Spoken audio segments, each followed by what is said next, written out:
This is the original esport racing game. This is iRacing.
The stakes have never been higher. The competition has never been stronger. 42 drivers, 25 rounds. One will be crowned champion.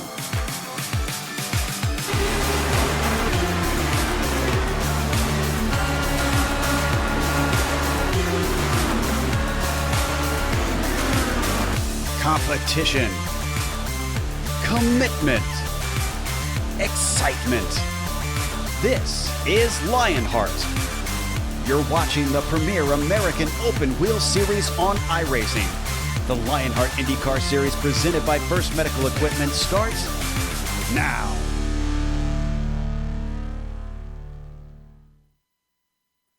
Sponsored by First Medical Equipment. Competition, commitment, excitement. This is Lionheart. As tricky oval corners go, turn 2 at New Hampshire Motor Speedway is one that has become somewhat infamous. Whether it was Scott Sharp using Mike Groff as a launching ramp in 94 or Tony Kanaan taking out a portable washroom in 2011, the exit of turn 2 has been treacherous in the real world, and well, it's also been host to dramatic moments here in the Lionheart IndyCar Series. Brian Yazek spun out on the lead in Season 5, while that same year, Andrew Kinsella used 2 passes in that same spot to win his second Lionheart Series victory. 2 things are certain going into this week. The 1 Mile Oval has produced some action-packed races, and the Skidmark Motorsports 200 may be the best name on the Lionheart 2019 schedule. Tonight, all of the simulated Dallara IR18 action of the Skidmark 200 in New Hampshire Motor Speedway will be live as it happens, right here on the iRacing Esports Network. From the Granite State, hello and welcome to another GSRC broadcast and the Sim Experience Countdown to Green.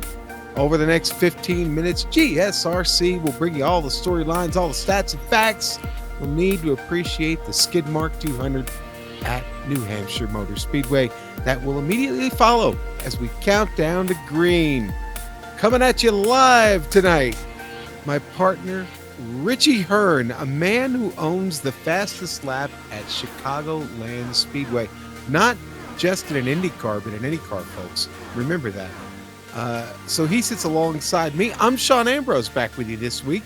I'm Jed Yaman, back there twisting and tweaking the dials for us, armed with cameras locked and loaded by the great, the one and only Dougie Beard. New Hampshire Motor Speedway, Richie, you got to enjoy this track back in 96. Tell us real quickly before you tell us a little bit about the track, how little reaction time do you actually have left here when you're on the track at full speed? Thank you, Sean. Yeah, at New Hampshire Motor Speedway, it's a very fast little gem up in the northeast there. It's basically a much quicker version of Milwaukee, I would say, shaped like a paper clip, and fairly flat. You can see it's got progressive braking, banking 2 to 7 degrees in the turns, but about 1 degree on the straightaways. It has multiple race lines, so hopefully we'll get some good racing here. You can run about 2 or 3 different lines in the corners, but that turn 2 is really tricky as you kind of come in wide, but that wall comes up to you really quick. One thing we're going to have to point out too, also the pit lane exit as you go onto the track, it just tightens up right and pinches you up right against the wall. So that's going to be something to watch as we get through the race. But probably for the best way for most of you folks to see what it's really like to drive an Indy car around here is to jump on board that GSRC lap guide.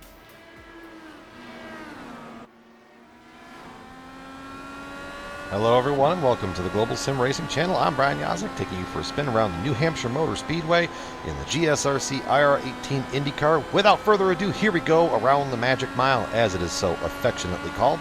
Hot lapping, you're going to want to try to get in, take a wide entry, and then bring it all the way down to that, just about that bottom stripe right there. Get any lower than that, there's actually a change in the banking that will just spin your car right out like a top. 3 and 4, same thing. Take a wider entry, find that almost bottom seam, let it rotate around, and then drive it right off of the corner. Now, Loud's not really known for multi-groove racing, but in these cars, in the search for clean air, you could see guys hover right up above that gray, kind of in that darker gray. See if they can get some bite off of the corner. It might work, it might not. As the race plays out, we will see. Down at turns 3 and 4, not going to see too much. You're going to see him kind of maybe up a lane or so, and then try and take a late entry and diamond off, and hope that the guy in front of you has his issues. Off 4 across the line. That's going to complete our guide here around New Hampshire Motor Speedway. I'm Brian Yazek. Enjoy the show. And there we have a couple laps around New Hampshire Motor Speedway. As you can see, those long straightaways causes you to enter these corners super, super fast, but those corners tighten up at the exit. The countdown to green is brought to you by Sim Experience, the team behind the AccuForce Pro V2 direct drive steering systems.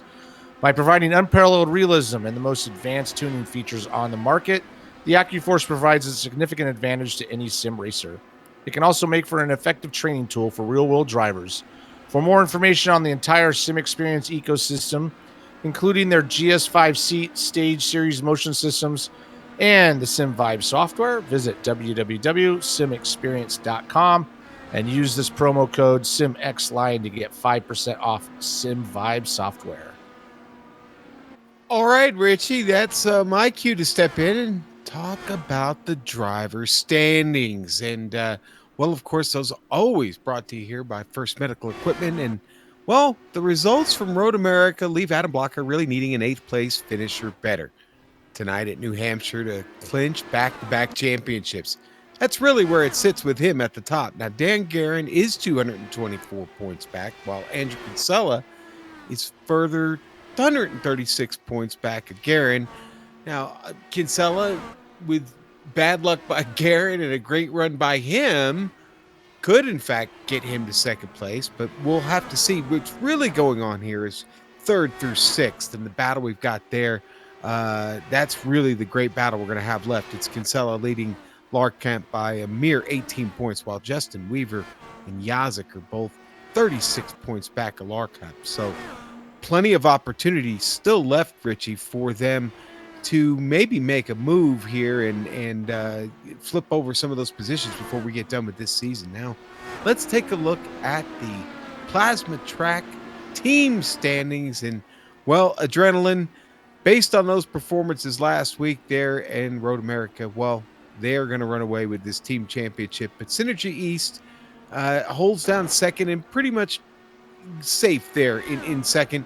It's the battle still for 3rd and 4th is close enough. Skidmark did slide down literally just a little bit in the points there, but still reachable here with a few races left there in your top 5 for the team standings. Richie, how are things looking in these rookie standings this season?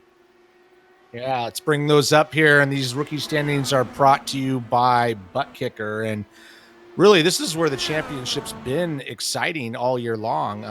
This has been bouncing around all over the place, and it's really come down to 3 contenders with Rigney, Martinez, and Hill jumping around. Hill's doing a great job with just his consistency, getting closer and closer.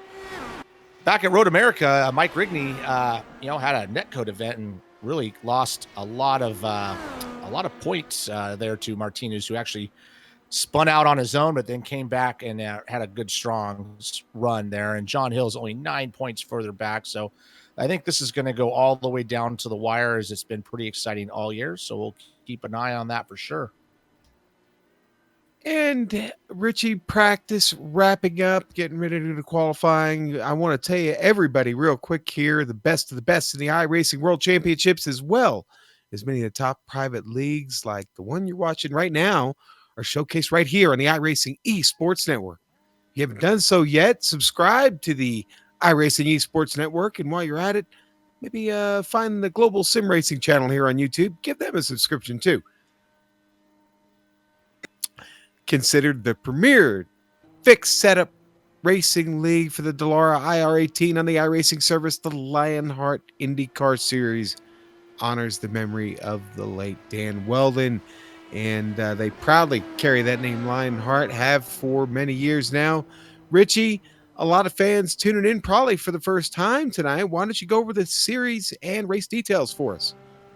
Yeah, absolutely. And these series details come to us thanks to Minus 273, the premier name in karting gloves. For more information on Minus 273's full line of gloves and apparel, visit minus273.biz. Use the promo code LHRS for 25% off all orders. And the series details, here we are, Season 7 of the Lionheart IndyCar Series, working round 22 of 25 with 3 driver drops in the season. Of course, we're running the Dallara IR18. The setups are fixed, but they have been adjusted to make the cars hopefully a little raceable, as makes them a little more fun to drive. And we're working on cash and prizes for the year, totaling $9,652. That's a bit of money, Richie, and already we have started here in qualifying. Dan Guerin just takes a fast lap on board with Brian Beard in the Skidmark Motorsports onboard camera. Shallon just goes fastest, and they are burning him down here pretty quickly. Only 3 minutes left in this qualifying session, 5 minutes to qualify. Yeah, and those, you can see those lap times. They get around this track, this 1 mile oval, pretty quickly. Lap times right around the 21.5 second bracket.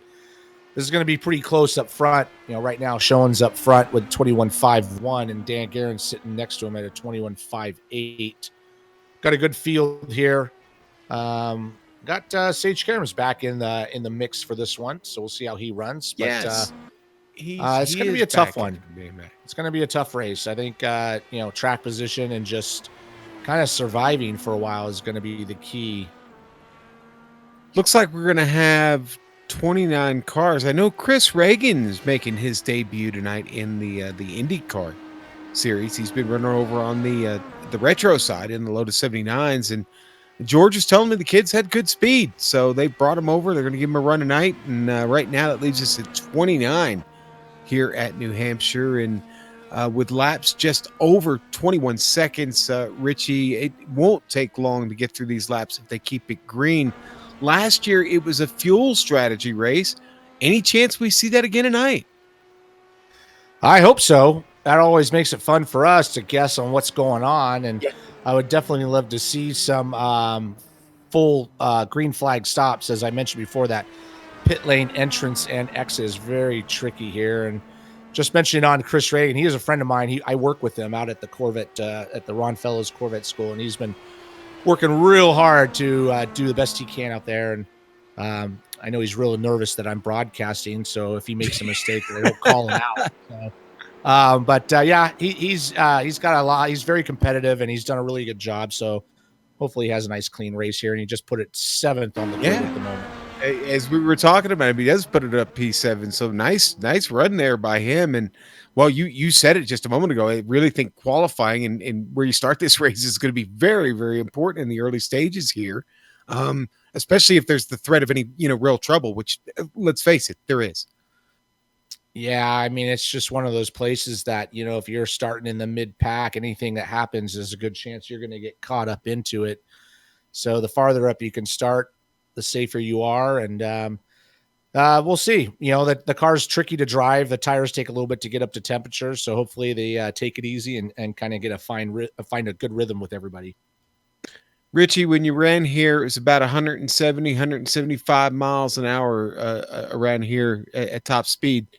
That's just got to be. How much of the track do you actually see at that kind of speed here on such a small track?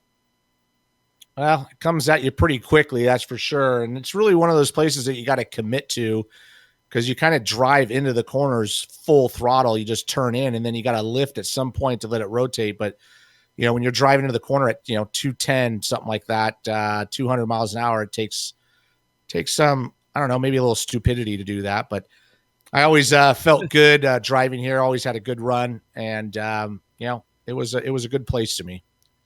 Oh, maybe we get a chance to talk about that a little bit more later. Let's go to the starting grid. It's time. Tony Schowen gets the pole tonight, Richie, with Adam Blocker sitting on the front row with him. And then we go to Dan Garrett, Justin Weaver on row 2, Brian Yaz, on row 3 with Mike Rigney. Row 4, good to see Chris Reagan start that P7 spot right alongside Tyler Groff. Row 5, going to be Andrew Kinsella and David Clymer will start 10th. Yeah, starting 11th, it's going to be Dustin Wardlow, and right next to him will be Chris Stouffer. Starting 13th will be Chris Lanini and Connor Harrington in the 14th spot. 15th is going to be David Altman and Mark Cohn starting 16th. 17th will be Ron Hacker and Joe Branch right next to him in 18th. Starting 19th will be George Anzaldo, and starting 20th will be Paul Jenkins. Well, our good friend and fellow commentator here at GSRC, Sam Ryman, going to start 21st tonight, right alongside Brandon Limkeman. From First Medical Equipment, row 12, Stephen Larkamp. Big Joe Hassert, the Big Joe Show, starting P24 tonight, row 13, Damon Martinez and Brian Beard. Row 14 is Bart Workman in the 09, and John Hill in the number 84. And Sage Karam going to start at the back end of this field here in 29th tonight. The skid mark. Martinez go ahead. Back there. I was just going to say, real surprise to see Damon Martinez, our Rookie of the Year championship contender, starting all the way back there in 25th. So he's got a long road ahead of him for tonight.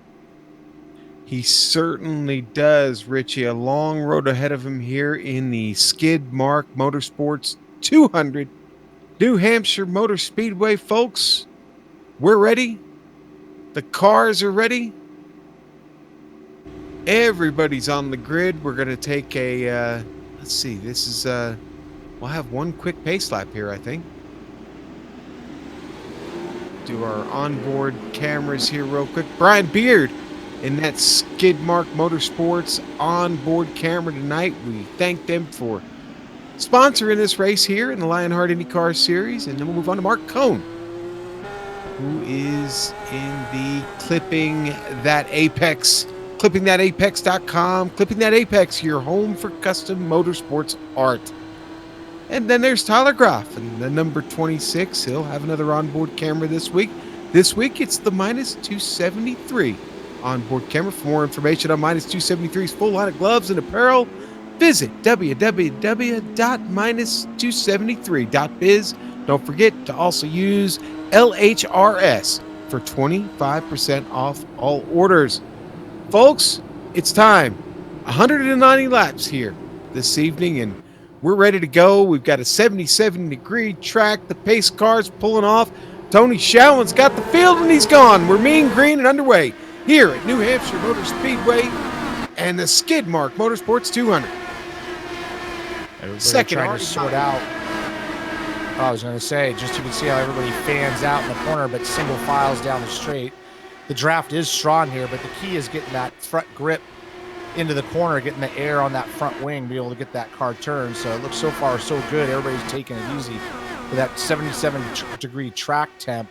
It's going to take a few laps to really get their feet underneath them. Yeah, and Blocker took a look early there on lap 1 into lap 2 and then decided to back out of it. He really wanted to try and get Dan early, but that air you talked about, Richie, it got to him quick, and he just, like I said, decided to back out of it. Now he got another run. They're off of 4 at Dan coming into 1. But then this is the tricky turn 2 we talk about here. We're getting off that exit. So important. Blocker rolls up the track right off the rear gearbox of Dan Garrett. Yeah, it looked like he had a good position. Now he's going to drive down to the bottom here. It is a little flatter down there, so you don't have the the help of the banking, you can see how Dan Guerin just kind of keeps that momentum and just is able to hold that position. So passing is going to be tricky here. You got to really have to earn it. All right, it gets really crazy when you get back to P7 where we've got Tyler Graff and Chris Reagan both going at it. Reagan just gets by him there. Yeah, you can see Chris doing the same thing as Dan, just kind of running on that high line, forcing those guys down below, and they just can't quite keep the momentum. And unfortunately, that's bringing in David Clymer and Andrew Kinsella, all these guys into the mix. So we got quite a pack going on here for that 7th spot. That is quite a gaggle. Go a little bit back further, back to 11th. Harrington and Stouffer back there mixing it up. Harrington just got by. Kinsella making the move down low. We got a caution. Oh, no. Caution out. Oh, and it's Ron Hacker. big one. Ron Hacker. Looks like that happened coming out of turn 4. Yeah, it looks like someone got into the side of him and might have been just got up in the side. It looks like maybe a. Oh, actually, Richie, I think it might have been Jenkins. You know, maybe even a little bit of net code. I'm not quite positive. Yeah. Here's the onboard. I think you're right. I think a little bit of net code. Doesn't look like they actually make contact, but you're going to see him kind of wash up and just. Yeah, that's unfortunate for Ron Hacker. Yeah, it's going to be the end of his night. That's certainly going to be end of his night. That car obviously badly damaged. Several drivers getting pretty lucky, pretty fortunate to get through there. Yeah, it could have been a lot worse. Just a one-car incident. It could have taken out 4 or 5. But right now, early caution, lap 7. I don't see anybody taking any spots down the pit lane. Maybe one in the back there. Somebody's coming in, going to take a chance on opening up that pit window. But I'm seeing. I think track position's so tough that you're not going to want to try to pit too early if you're running closer to the front. Yeah, and so we got 7, or really 6 full laps, 6 full angry laps in there. Sage Karam picks up 10 spots in those 6 laps. So with several drivers coming into the pits now, he finds himself up to P17. He'll start right alongside George Anzaldo to restart this race when we get it going again here. But Adam Blocker gets a chance to get another run here at Dan Guerin and maybe get back up there with Chowan and fight for the restart on this lead of this race early. Still a long way to go here. Yeah, these restarts might be the best chance to really make some moves as you're not quite up to speed. So we'll see what Adam Blocker has in mind for Dan Guerin, but we saw how hard it is to get by once everybody's kind of up into their mojo.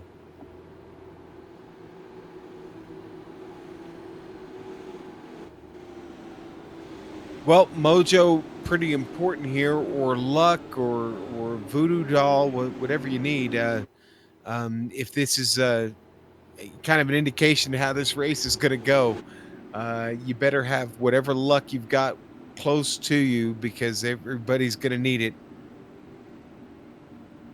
Yeah, you got to be good, but you got to have some luck on your side as well. Yeah. And got a long ways to go, but so far it's been pretty good. Here we go, Richie. Single file restart, of course. Tony Chowan still has his field. Pace car gets ready to pull off. Wait for the green flag to drop. Chowan holds him tight, and now he's on the loud pedal across the start-finish line here at New Hampshire Motor Speedway. Chowan will take him down into 1. Yeah, he has the advantage of having clean air, and right back in the back, I'm seeing some moves going with right around Christopher Reagan and Mike Rigney battling it out. Yeah, Rigney. Yep. Rigney took a lunge at him there, and they kind of backed out of it, trying to maybe reset another run at him. But looks like Chris is getting away and actually working on the back of Brian Yazik now. Yeah, Chris is doing a good job up one position, just kind of holding his own. up front. Tony Shallon's got that clean air, so he's able to gap Dan Guerin a little bit. Adam Blocker didn't get much of a start, or as good a start as I thought he was going to be. He's not really challenging for Dan Guerin just yet. But really, just like before, these top 5 spots, and then we get back to 6th spot, and it becomes quite a mess with Rigney still trying to get around Chris. Sorry, Richie Reagan just gets around the outside of Rigney, and he's bringing Kinsella with him. Kinsella not getting around Rigney. Whoa, Kinsella almost up into the wall there coming out of 4. Yeah, that was a little close, and really that's the pass you want to be able to make, to be able to hold those high line. You can see the momentum that Kinsella's got. He's going to go around the outside of Chris at the moment. Ooh, oh man, it's tight, isn't it? It's yeah, tight it really getting off is. those corners. But you got to really carry that throttle off the corner, and so you need to use every ounce of pavement. But it does tighten up on you, so you got to be careful. And got quite a battle here. As Mike Rigney's now going to try to go on the inside of Reagan, and Reagan's going to be able to hold on the outside, though. He's not going to be able to get by him. Ooh, Reagan giving him the business, man. He's not taking anything from him there. No, and right behind them is David Clymer. He just about got in the back of Rigney. Oh. Rigney's running for that Rookie of the Year championship, so he's got to be careful. As his closest companion is back in 19th. And he's back there battling with Clymer, and Clymer's on his car there for a moment. Looked a little out of shape. And then coming into the pictures, Connor Harrington, it almost looked like he was going to try and make it through. Right, Harrington to the wall. Here's exactly what I'm talking about. And he's broken. He's going to come out of this corner, get up wide. We talked about that, exit of turn 2, and he's done. Wow. And just like that, it's not on me. Oh, we missed it, but Yazik. I'm sorry. Go ahead, Richie. No. Go ahead. I was going to say Yazik just took a run at Dan Guerin and then had to get all the way out of the throttle. That's brought Justin Weaver right up the backside of Yazik. And somehow when we were watching all this, Adam Blocker did get by Dan Guerin, and he has gapped Dan Guerin by quite a bit. So I don't know if something happened, but we missed that pass. Yeah, and that's developed into this battle now that I picked up on, and that was Guerin falling back to Yazik, and now here comes Andrew Kinsella. That's a 4-way battle now as we go on forward. Got a 4-way battle for 3rd spot. Dan Guerin holding down 3rd, but Brian Yazik's really hungry to get by. He's going to try to go on the inside into turn 3. He's going to have the position going in, but he's not going to be able to carry that momentum.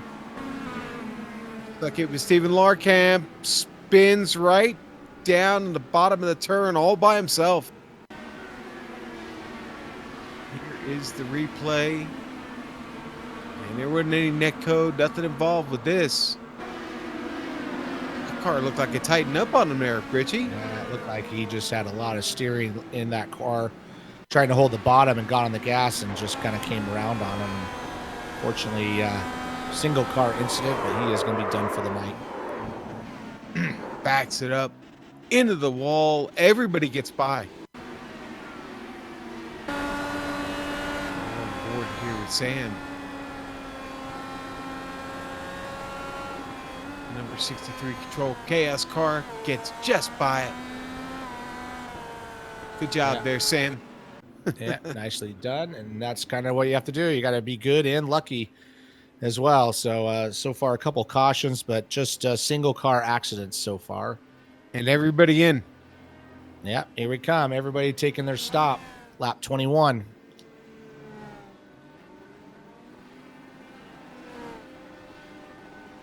Ooh, and the minus 273 IndyCar misses his box just a little bit. Had to back up. It's going to cost him a little bit of time getting out.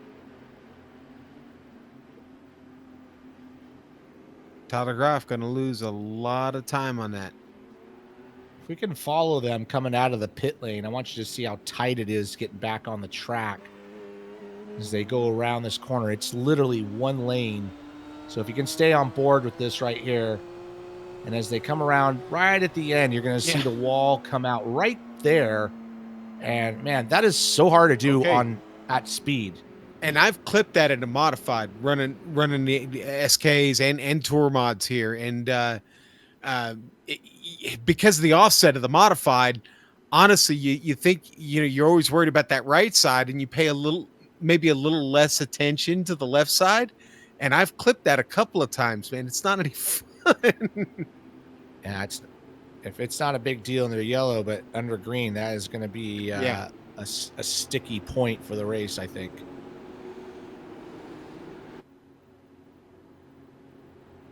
Well, of course, you don't want to run a foul and get above the line too early right there. Like you said, it gets so tight. You saw where that blue cone was, and then get hit with a penalty for an unsafe exit.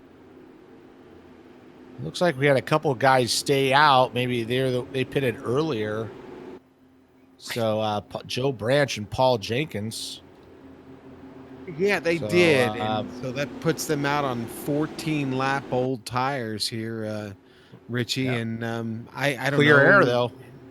Yeah. In fact, the clean air was evident how well Tony was running up there. So maybe this is a good play for Joe Branch and Paul Jenkins, and maybe they get some time up there. But why don't we look at the race analysis here real quick? We haven't gone over that with the race fans yet, but the plasmatracks.com race analysis here for you. 190 laps tonight.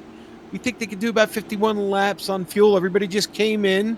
Let's see, 8 incidents result in a loss of 3 championship points, 12 incidents minus 5 championship points, and 20 incidents results in a disqualification from the event and a minus 10 points in championship points. So get that straight. Stay out of trouble, guys. There is your race analysis, but the lights are out on the pace car. We're ready to go back to racing here in New Hampshire. The Skid Mark 200 here, a Skid Mark Motorsports 200, brought to you here by the Global SimRacing Channel on the iRacing Esports Network. The pace car is in. Joe Branch has the field. We're mean green and underway. Branch is back at it, down into turn 1. Paul Jenkins hot on his tail. The battle is behind him. Showen, Adam Blocker with a great restart on that time. Yeah, I mean, these two guys, Joe Branch and Paul Jenkins, have assumed the top spots just purely by pitting a little earlier. But here comes Tony Showen trying to take that spot away from Paul Jenkins, but he's got to worry about Adam Blocker, because Adam Blocker is all over him. We see some moves in the back there with Andrew Kinsella and Brian Yazik looking to make a move as well. So they're starting to mix it up as Joe Branch is starting to gap the field a little bit.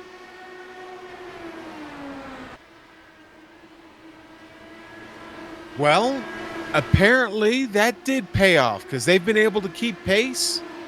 Damn the old tires. 18 laps. Jenkins making a move to the inside. Oh. Contact. Save it. Jenkins is in the wall, but he saves it. The field continues to go on by. Jenkins is going to drop all the way to the back of the field. Here is the replay of that. Yeah, Tony Showen just really got aggressive on the inside move there and slid up and caught Paul Jenkins as Paul does a great slide, clips the wall slightly, but doesn't look like he has any damage. He's able to keep going. So, I don't think he doesn't, Richie, but he's a cork in the bottle right now as everybody around him is trying to get around. Well, now he's got to find his rhythm and knocked him all the way back to 15th spot. Oof, he got split right there. Let's go to Big Joe Hassard. Big Joe just had a wreck on track, and we got no caution.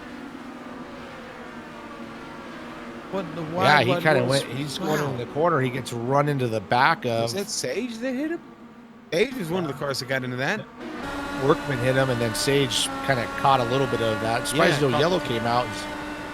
He just kind of exited right away. And that was surprising, no yellow. But yeah, unfortunate for Big Joe there.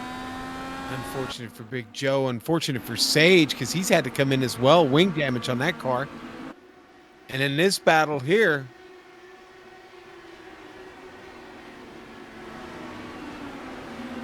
up front, Joe Branch got a 3/4 of a second lead over our previous leader, Tony Showen. He's got Adam Blocker all over the back of him, but then there's a gap back to Dan Guerin.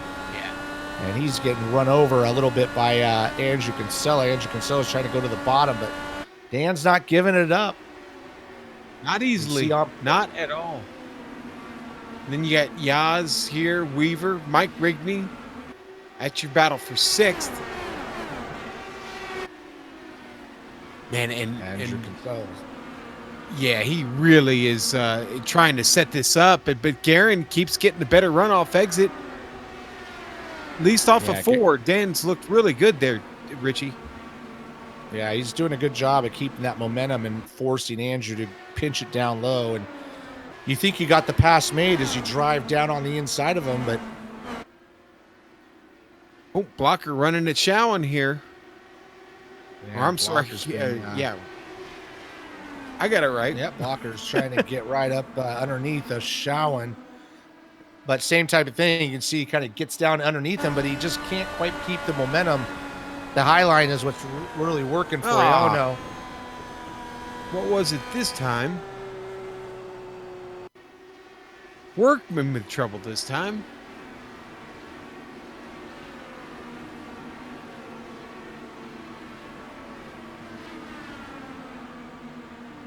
Interesting. That was it. Stops in an inopportune spot or not the right spot on track there, and it triggers the caution flag. And I did just see that Sage Karam has exited the car, so he is out for the night. Yeah, Big Joe out of this as well. Now, what will Joe Branch do? Does he stay out? Does he set up to come in this time? Yep, Tony Showen. Joe's staying out, but the rest of the field's coming in, so Joe's gonna keep on going. He's obviously liking how his car feels, and he said he can do 51 laps. He's only working lap 27. And at the interval, we've hit caution flags right now, Richie. It's, he probably gets himself to another caution flag. Is able to come in with the rest of the field. Well, he's definitely hoping for that. Yeah. Sam Ryman stayed out. So does Tyler Groff. I mean, Sam's pitted the last time, and so did Tyler and John Hill, but Joe he's going to go the distance on this run. And Sam looks to any damage he might have had looks to have be gone on the car. And you got Tyler Graff, who missed his pit stop or missed his stall there by just a little bit, had to back up, but it cost him a lot of time. Sam's going to come in, but Graff is going to stay out. To try and redeem himself here at this point by staying out on track. But I mean, he saw what Joe Branch did, or at least he's got to have an idea that Branch stayed out on track, and it probably bodes pretty well for him. No, Joe is doing a great job in the lead there. I mean, he got the lead under the pit stop, but he pulled away from the group, so he's obviously feeling pretty good. So like you said, Tyler Groff had a little problem in his pit stop earlier, but he's sitting second. So obviously you got to do laps here without any other cars on the track in clean air. I mean, it really is king, is it not? Yeah, this is a high downforce track, and when you don't have anybody in front of you, you can run the line you choose. And unfortunately, if someone's in front of you, you have to run the line that they're not, and it really compromises your it's the mid corner is the problem. You can drive it in, but you get right when you load up the tires of the mid corner. If you don't have that air on the front, you just got to slow down. You just can't keep the momentum, otherwise the front end just washes up. So, like I said, track position is going to be king, and Joe's finding that out right now. He's feeling pretty good up front. Feels a lot better than being in the mid pack, I bet. Yeah, I'd be pretty nervous in the mid pack right now with the cautions we've had. We talked about that in the pre-races. It's like really not the place you want to be. Your buddy Chris Reagan is back to P14, but that's probably not where he wants to be. But It's not horrible. He's got an opportunity to make his way back up here. Now the lights are out on the pace car as we get ready to go back to green flag racing here in New Hampshire. Yeah, he got beat up on that last restart, and he got kind of shuffled back a little bit. But, he's doing a good job. He's just got to run clean is all as we go back to green. Here we go. Mustang pace car is off, and Joe Branch on the hammer. The green flag is out. Tyler Graff gets a pretty good restart, and we got a big wreck on the restart. Looks like it was Chris Lanini spinning the tires. Oh, man, and that didn't go well at all. Oh, that's that cold track temp, cold tires, kind of gone on it. Lost it, hit the wall. Yeah, it was actually Reagan that spins the tires. It wasn't Lanini. Lanini gets caught up in it.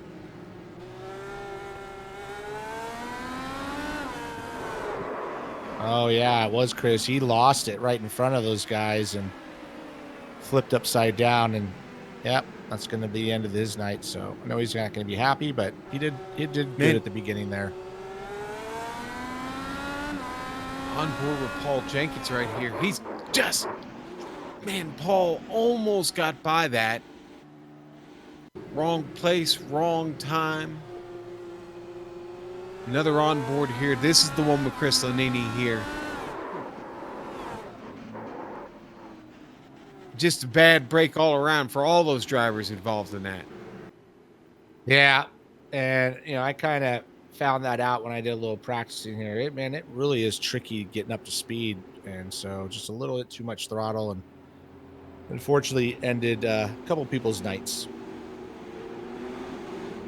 Well, that leaves us with Joe Branch still in the lead of this race, not showing any inclination to want to pit here at this point. 32 laps. Now, we said 51 laps for fuel, but with the amount of cautions we've had, obviously that window expands for him. Tyler Graff just behind him. Obviously, Tyler's decision to stay out, not really a bad one here initially.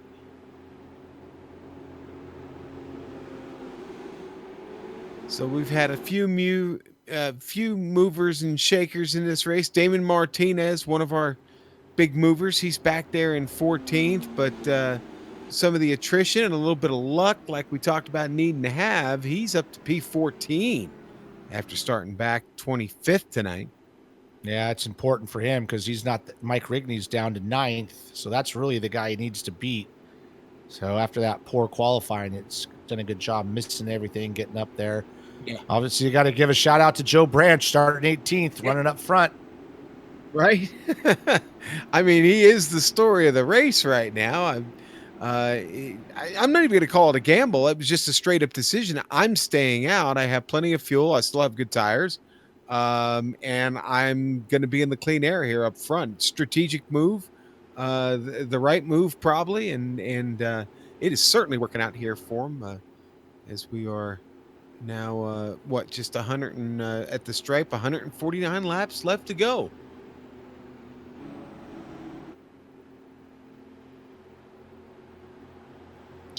All right, here we go. Let's do it. Got one more lap under the pace car.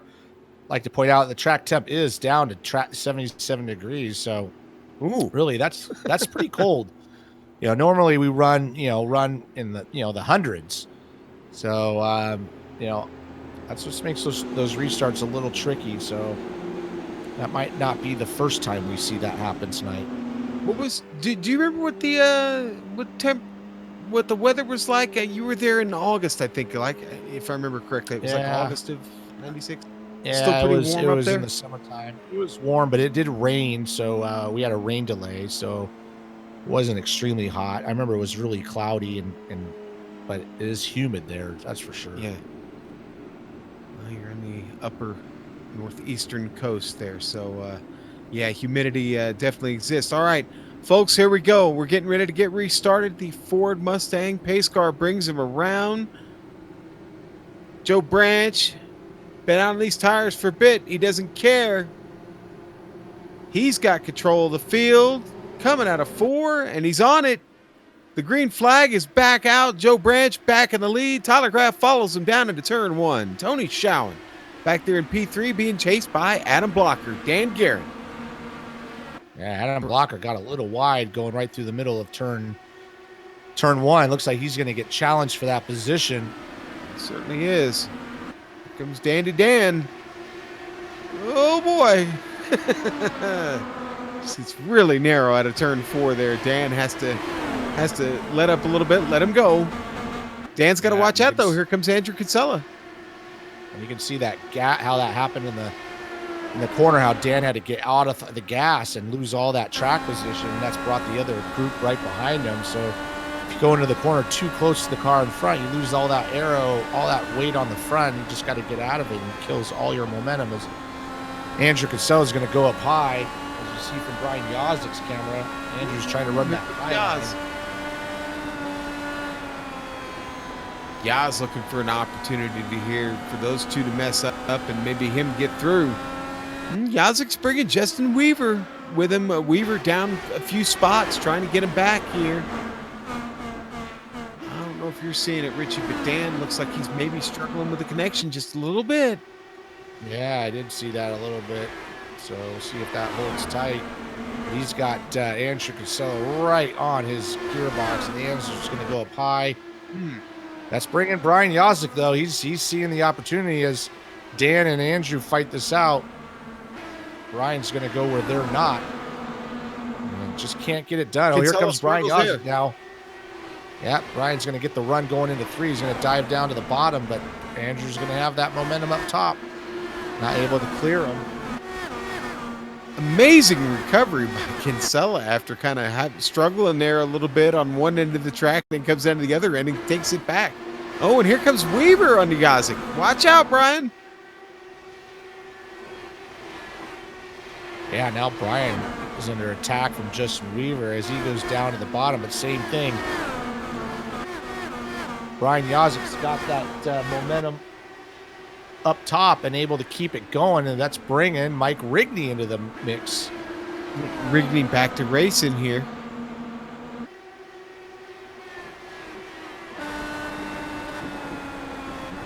All right, so we've got a little bit of a run here going as we're about to approach lap 50, across the stripe. And back to Joe Branch, who continues to lead this race. Nah, he's doing a good job. He's working lap 42, but man, he's going to need a pit stop soon. So he's going to hope for a yellow flag. And Tyler Groff is doing a good job. He is. Sticking with them. He's able to hold off Schowen and Blocker, who's in their busy in their own little battle here for 3rd spot. But I'm sure Joe's starting to sweat it out a little bit. He's getting closer to that 51 lap mark.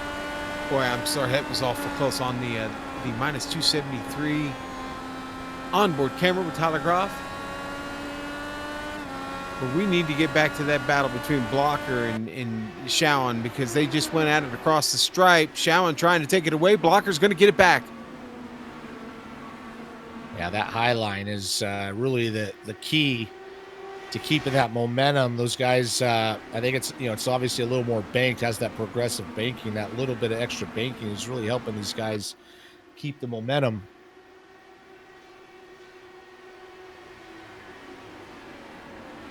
I don't know how many times Adam has tried to go underneath Tony Schowen, but I'm lost count as they go side by side through the corner, down the backstretch, and once again, he just can't get it done.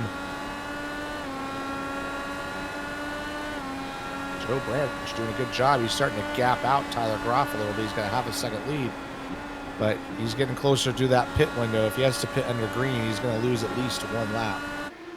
You know, Blocker hasn't had the best luck here at this track in the past. His rookie season, Blocker was involved in a crash and finished back at 22nd. Last season, he finished 10th, but he never really looked to be a threat to the win. I don't know. Maybe tonight he could turn things around, but he's going to have to win this battle with Schowen first. Yeah, as far as the championship goes, Adam doesn't have to do anything than what he's doing right now. Just stay ahead of Dan Guerin, really. He's got such a commanding lead on that championship, but he's pretty competitive, so he's going to want to win. Yeah.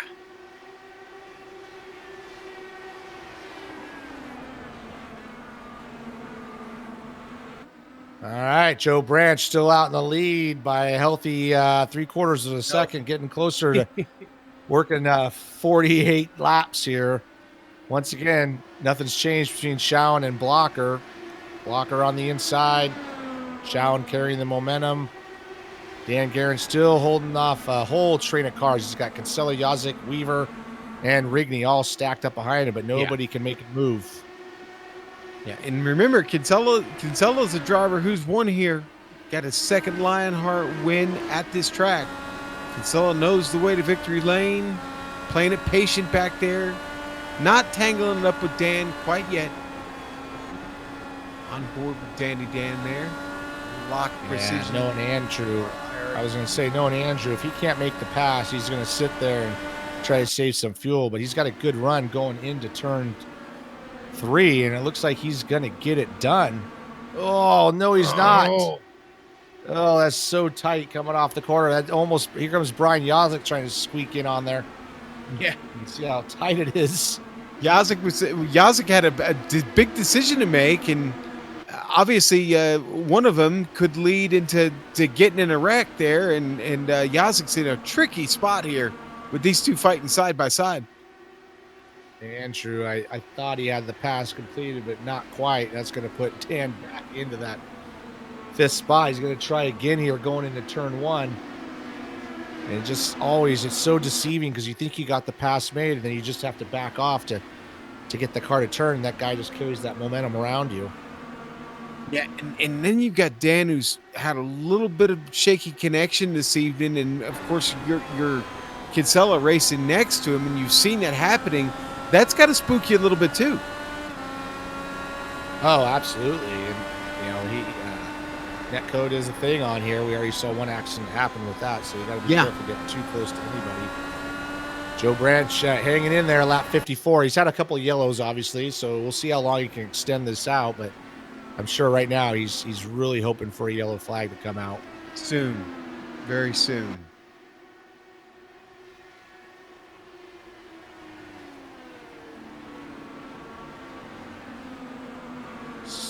Adam Blocker's been able to. He got by. We missed it again. Somehow we missed all Adam Blocker's passes. So we missed it again. He got by Tony Schown, and that's twice now. And he is pulling away, and he's right on the back of Tyler Groff. Now remember, Tyler also on that one pit stop strategy right now up with Joe Branch. He's got a few more laps left on his car now, but Blocker has definitely got him in the crosshairs. And there's that caution. David Clymer with a huge wreck. Oh, yeah. So this is exactly what Joe Branch and Tyler Groff needed, was that yellow flag. Starts across the start-finish line down into 1, and he makes that contact.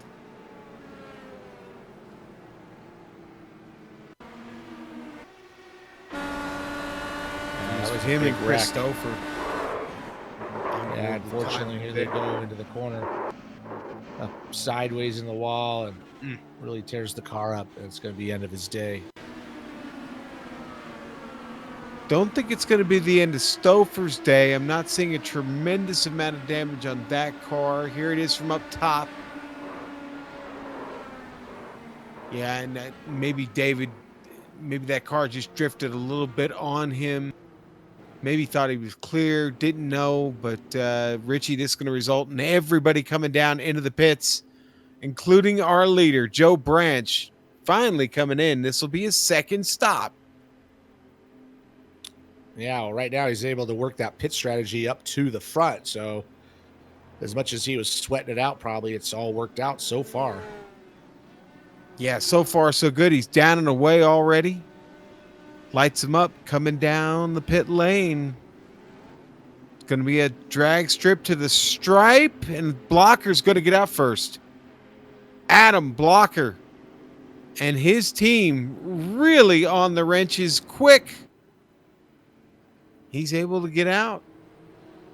Well, that's the advantage that he has from being up in that top spot. He can just go straight out. All right, Richie, why don't we take a quick break? We'll be right back here on the iRacing Esports Network with the Skidmark Motorsports 200 here tonight in the Lionheart IndyCar Series. We'll be right back.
The Sim Pit is an entertainment channel dedicated to the world of simulated motorsports.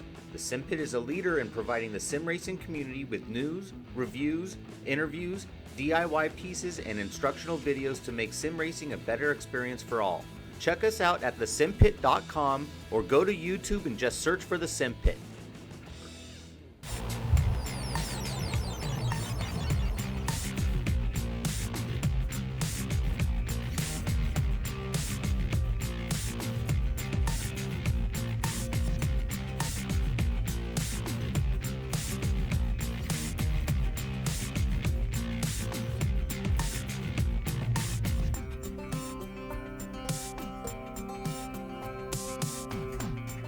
Welcome back to the Lionheart IndyCar Series here at New Hampshire Motor Speedway.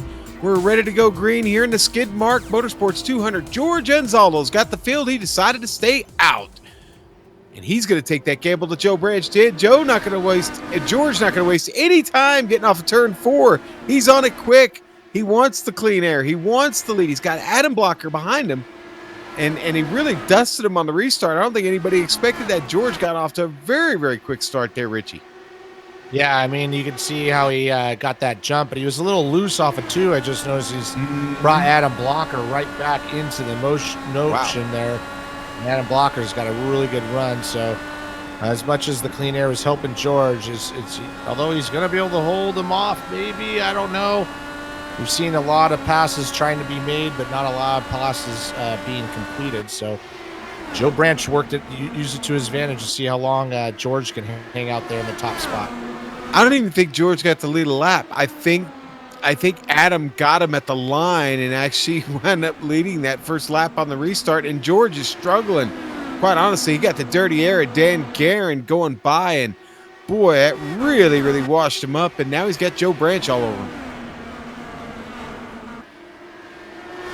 Yeah, he's still be able to hold on to that spot, but he's got the tires with 37 laps on him. Everybody else behind him has got fresh tires.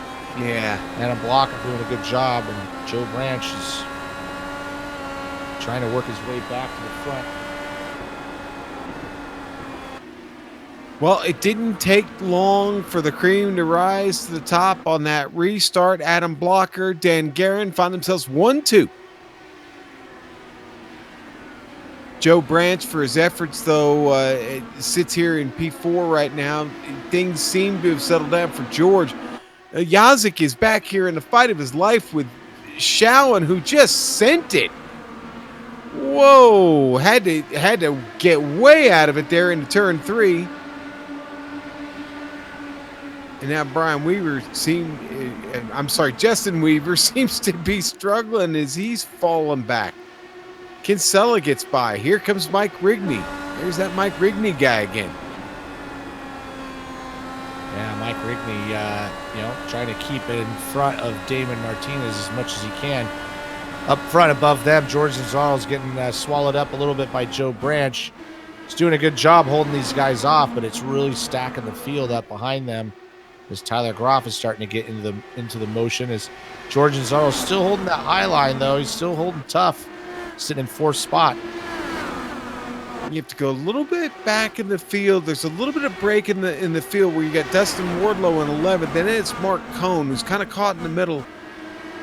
Cohn back there in a gaggle of cars. We're on board that clipping, that Apex onboard camera there. Mark Cohn up 4 spots in 12th, starting to get to this next pack in front of him. That battle we've been watching, it is crazy up there. Cohn's trying to get himself inserted into that mix.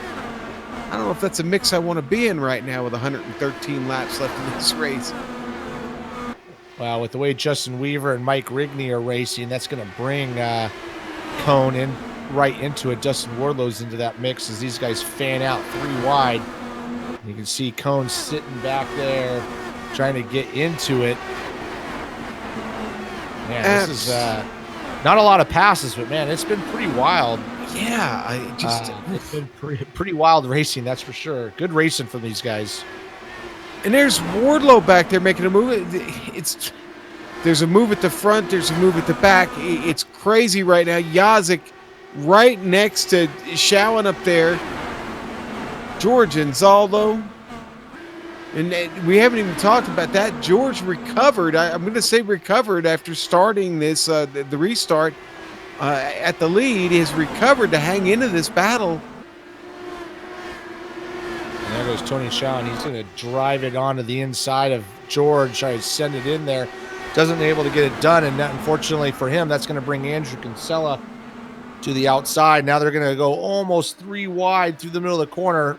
They think better of it, but man, it's getting nuts out there. It really is, and I'm wondering to myself, does anybody really want to be doing this, right? This is really how you want to race right now. There's still so much time left in this race. I think you don't have a choice. You're just sucked into it, and you know, if you just back out, you're going to get swallowed up. So you're committed to being in that pack, and all you want is that clean air. Everybody's fighting for it as much as they can. There goes Andrew Kinsella. He's going to stuff it down the inside of George into turn 3. And it looks like he's going to be able to get it done. I mean, how different is racing this car from the car you raced here? I mean, are there a lot of strong similarities, or is it totally different? I've never driven this car, so it's hard to say. I mean, I just know that the aero package is a little different than what they have now. Yeah, Rigney with a big move there. Big move right around Justin Weaver, move him up. And he's fighting for his Rookie of the Year standing, so he's got to stay up there.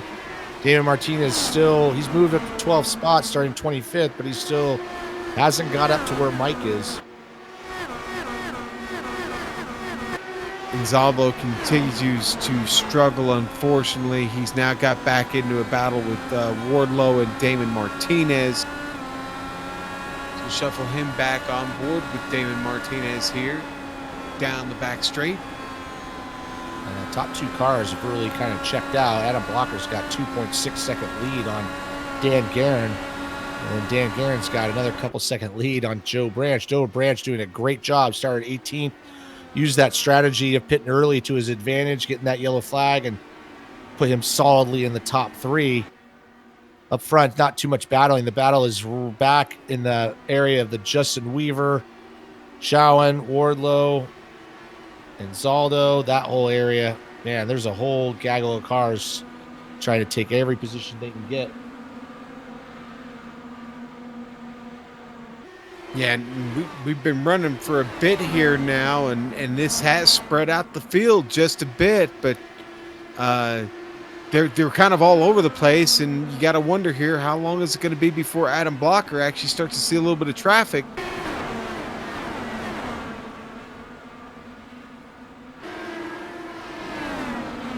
Going on board with Brian Beard here in this mix, and that's Skidmark Motorsports onboard camera.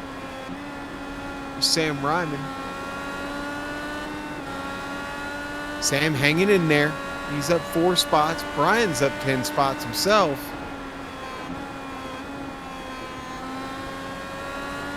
just back here with these cars that basically you can cover with a blanket right now.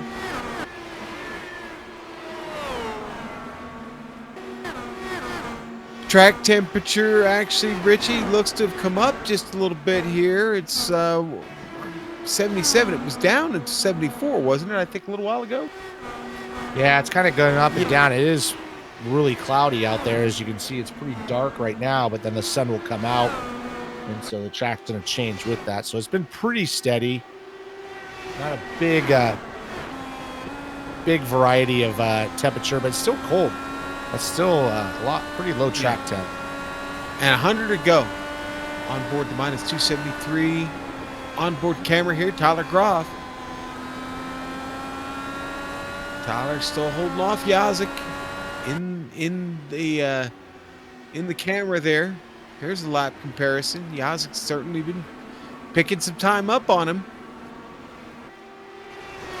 Justin Weaver's been able to get back by Mike Rigney. Tony Schoen, our pole sitter, was up there front, but he's been struggling on this last restart. He's only sitting in ninth spot. It wasn't not able to get up to where he was. He was with Adam. Yeah, struggling a little bit. I wonder if he got a piece of the wall. We missed it. We see this battle here with Yazik, Tyler Groff going at it side by side. Andrew Kinsella right there on board with him now. Andrew's going to have that outside groove there and just carry that momentum. That's where you want to be. It's really hard to keep that speed as you go down to the bottom, even though it's the shortest distance around, but it is the tighter part of the track. So right now, if you can get up to that upper groove and carry that speed, you're going to either hold the position or get the position.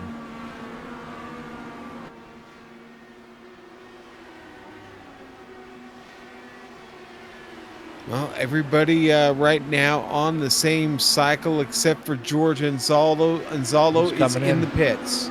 Yeah, he's coming in. So he didn't get the yellow flag that Joe Branch got, so he's going to cycle a lap or two down. Yeah, if you got a pit off cycle here, that's a pretty bad deal. It's again, 22-second laps they're running right now, 22 and a half seconds. Yeah, you pit stop your delta somewhere just, I don't know, about 30 seconds. Yeah, not too hot. Now they're going to lose at least one lap, if not two. Yeah. Looks like he's going to lose 2 laps. On board with Andrew Kinsella here, chasing Tyler Groff. There's George making his way out. It was a 23-second stop just in the box. So I wonder, George maybe had a little bit of damage on that car. That was a long stop in the box. Yeah, that was. The pit stop should be right around the 7.5-second range. Right now it's starting to heat up a little bit. Tyler Groff, Kinsella, Yazik, Weaver, Rigney all kind of stacking up on each other a little bit. We had a little bit of a break, and now it's starting to heat back up. Yeah, and Yazik was in a big hurry, and then all of a sudden he's kind of falling off a little bit all of a sudden. I just think it's that dirty air that you talk about and the inability to really pull off a good solid run. And well, when you try it, then and you don't pull it off, you have to wind up backing out of it and giving up space. And here comes Yazik, Kinsella, to try and make the move on Groff now. And Yazik back there now getting his run on Kinsella. Yeah, and Yazik's trying to take the outside lane. That's how Kinsella got around him. So Kinsella gave him a little bit of a look to the outside, but Brian wasn't able to get there. Now Brian's going to try to go to the inside as they come off turn 2 here.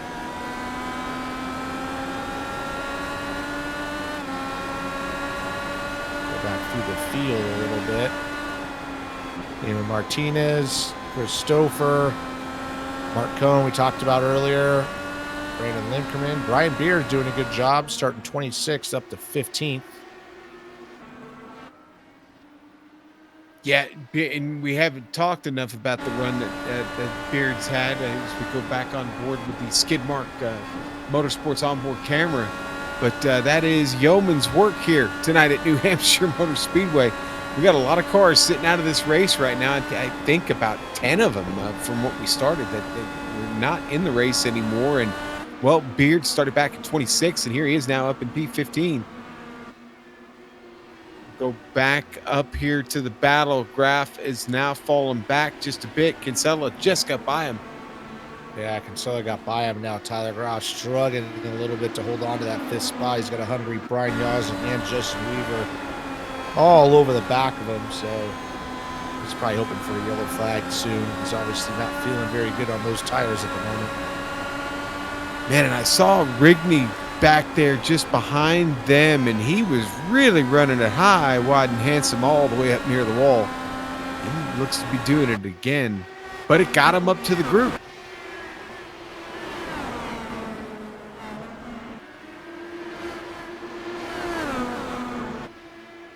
So Rigney back there finding maybe a little something with the higher line, Richie. I gotta give a shout out to Adam Blocker. He is just smoking everybody. He's 5 seconds ahead of Dan Garrett now. As close as we've seen some of the racing, he has just left the field in the dust, and he has definitely found a rhythm. I had noticed that he's downshifting all the way to fourth gear in the middle of the corners, then up to sixth down the straightaways. So that's something that I wasn't doing. So he's obviously found something that's working for him at the moment. Oh, and now we get Branch Kinsella at it, and Branch is going to get this done. Maybe. No, Kinsella fights back, got the inside. Oh, Branch up near the wall. Yeah, it was so close. And Kinsella had the inside line easily. But Joe carrying that momentum. They're going to try again in 1 and 2. Kinsella's going to wash up, and here comes Joe right around the outside, and Kinsella's going to send it in there again on the bottom. And that's really kind of how you have to make these passes. You almost have to do a slide job almost. Yeah.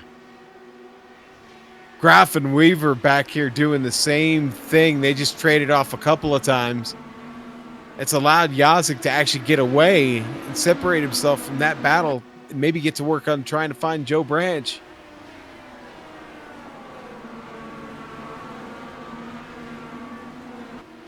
This is a fun one tonight. I knew it would be here at New Hampshire. It has not disappointed. No, it's definitely not been boring at all.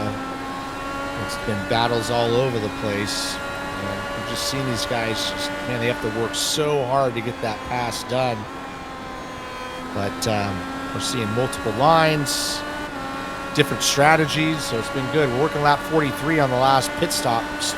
So we're getting close to our fuel run. I hope we see some green flag pit stops. Yeah, that'll really change the shape of this race. And boy, the clean air will be hard to find once we get pit stops under green.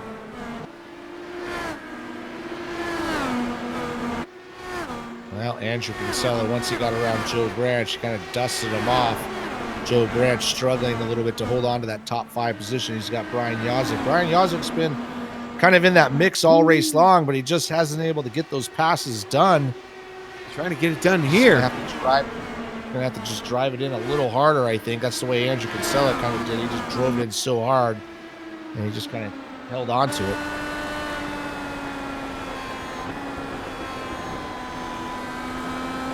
Joe has definitely shown up to fight tonight. It's looked awful good here at New Hampshire Motor Speedway. Here comes Yazik, tail grabbing him. But again, like you said, Richie just can't pull off the pass. No, he's been trying really hard for a while. And even right behind those guys, they're all kind of hanging in there. Justin Weaver going down to the bottom, Mike Rigney going up to the top. And I've seen Brian Yazik. He's tried everything. He's tried the bottom. He's tried the top. He just can't quite get it. I'm sure he's getting a little frustrated. I've seen him all over the asphalt and just nothing there. Our leader's in lap traffic now, going around John Hill. I knew that was coming soon, and he gets by Hill, but he's going to have more traffic in front of him now. It doesn't end there. It'll be Sam Ryman in front of him, and then Brian Beard just a little bit further ahead. So this is that period of the race now where Adam's going to have to contend with the traffic because we had such a great green flag run now. Yeah, but fortunately for him, he looks like he's catching them like one car at a time. He hasn't caught up to that four car pack. He's still got a 6-second lead over second place Dan Guerin, so he can take a little bit of his time getting by these guys. We're going to be getting close to pit stops anyways pretty soon. Yep. There you go, Richie. You just There you called go. it, buddy. Mark Mark Combs Combs decided in. to call that it's time and going to come on in. The Watchman into his stall. Hits it perfectly.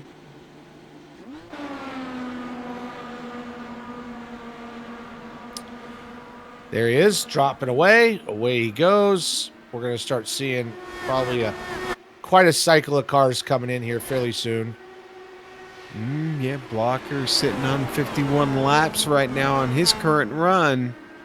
And the Yaz comes in. Brian Yazik bringing his Solar IndyCar into the pits. Brandon Limkeman going to follow him in. And the dominoes start to fall, Richie. Yeah, we're going to see how far they can really go because Adam Blocker's working lap 52 now. So they said 51 laps, but he's obviously going farther than that.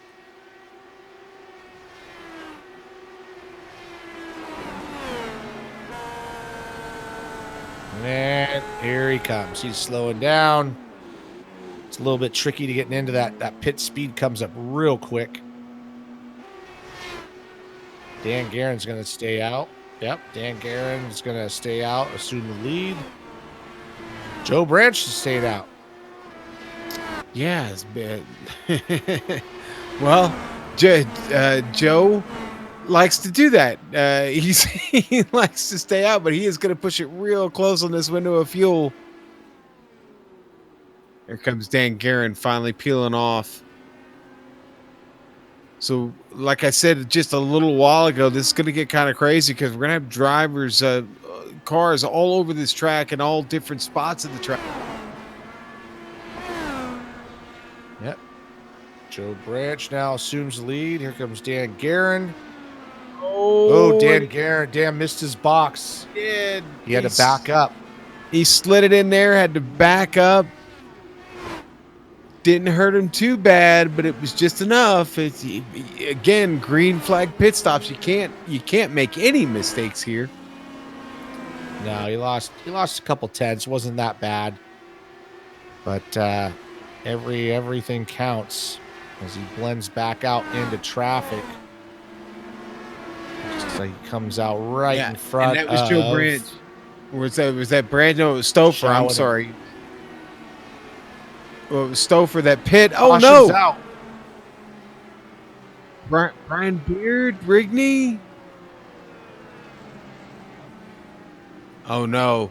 This is Rigney coming off the pit lane, and I think that's where the trouble started. Rigney gets loose, and then... That's the tricky spot. Yep. And then Damon Martinez goes around. That's Martinez right behind Rigney. Oh, boy.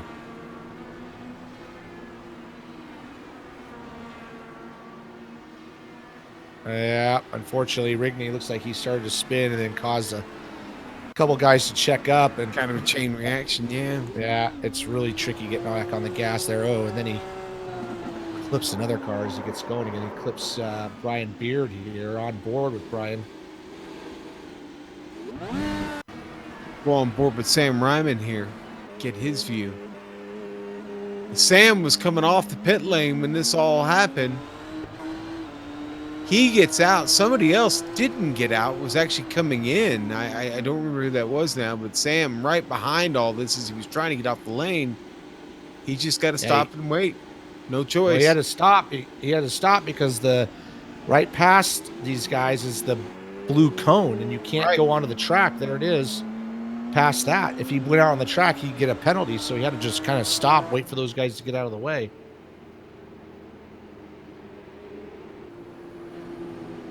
Well, Joe Branch just came in. He's going to come out.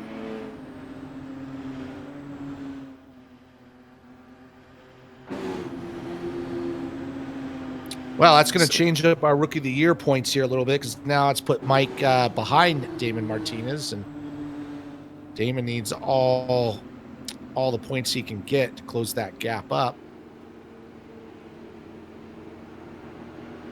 Yeah, we've got we've got a portion, probably a little over a third of this field. They're going to be a lap down after this and the pit cycles, and then we've got a whole nother 10 cars that we won't see back on track at any point here this evening. So it's been a tough night here in New Hampshire, but honestly, I don't know. It's not quite as bad as we certainly think it could be. I mean, there's only 65 laps left to go in this race. A lot of the guys that are racing up front, they've spent most of their time up there in the field tonight. Joe Branch has been the wild card for us. He starts back just inside the top 20 in the 18th spot tonight. Pulls off a strategy early that gets him up here in the front of the field, and that's pretty much where he's stayed since then. So he's definitely got the wheels to do it here tonight. Stouffer's been good. Blocker continues somewhat of the dominance we've seen all season from him here tonight. Obviously, when he got a hold of the clean air, Richie, we saw what he did. He opened up 5 seconds on P2 like it was nothing. So this one's going to come down to an exciting finish. I can assure you there'll be nothing boring about the finish of this race tonight. No, especially if we can get another yellow flag. They're obviously going to have to make one more pit stop. But Adam Blocker, man, he really took off on that last run. But it's going to be a little different story. Everybody's going to stack up. They did mix the field up a little bit, though. Some guys getting caught a lap down, including our pole sitter, Tony Showen. Looks like he's sitting in 12th, 1 lap down. So that was unfortunate for him. Well, the lights are back out and everybody's cycling around. They better hustle up because we are on the backstretch. We're heading into 3. Blocker's got the field. Not going to be extending the caution flag here. The pace car getting ready to peel off. Everybody trying to catch up to the field. Adam Blocker's got him out of 4. Stouffer hangs on. Blocker gets away. We're mean green and back underway here at New Hampshire Motor Speedway. A car back there very, very slow on the start. Moved down to the inside. I didn't see who that was. Is that Anzaldo maybe? Yeah, I think he just kind of getting out of the way, let those guys start racing because he's a couple laps down. And a Blocker doing a good job, but Chris Stouffer's staying right with him. Joe Branch still steady Eddie there in that 3rd spot, so he's doing a good job as well. And then it was the second pack behind them getting restarted. Dan Guerin gets away from Andrew Kinsella. Yazik, though, right now fighting with Dustin Wardlow. First time we got to talk about the Candyman tonight. He's up into the mix now. Wardlow looking to try and get into the top 5. Yeah, he did a good job on that pit cycle. Once again, we kind of trapped a bunch of cars out. So really 11 cars are on the lead lap. That is it. All the way down to David Martinez starting 25th up to 11th. And here comes Andrew Kinsella really trying to make a move on Dan Guerin. Once again, trying to send it on the bottom. We've seen this story before. Oh, and we got another caution. And this time it was Rigney. Oh, no. Big junk for Rigney. I think Sam Ryman got into him as well. I don't think Sam had anywhere to go, and Rigney, I think, does it all by himself. That car just starts to spin. Yeah, he was just coming out of the pits as well. So I think he had some cold tires just trying to get up to speed and just kind of loses it right before those cars coming. Just not much they can do. Weaver just barely got by, but it was Sam Ryman that really caught the brunt of that, Richie. And, well, that brings us down to another caution flag here. We just got off of one. We're back to another one here with 60 laps left to go. I wonder what we'll see here from the field as far as getting in here to the pit lane. I'm thinking everybody stays out or they all come in. Blocker's going to lead him, and he's going to come in. Yeah, well, we got, 59 laps to go. We've seen them go 53 laps. So if we get one more yellow, they're going to be able to make it. So it's definitely worth it to come in and if it goes green, you're good. If it goes yellow, everybody's going to pit probably anyways. Yeah.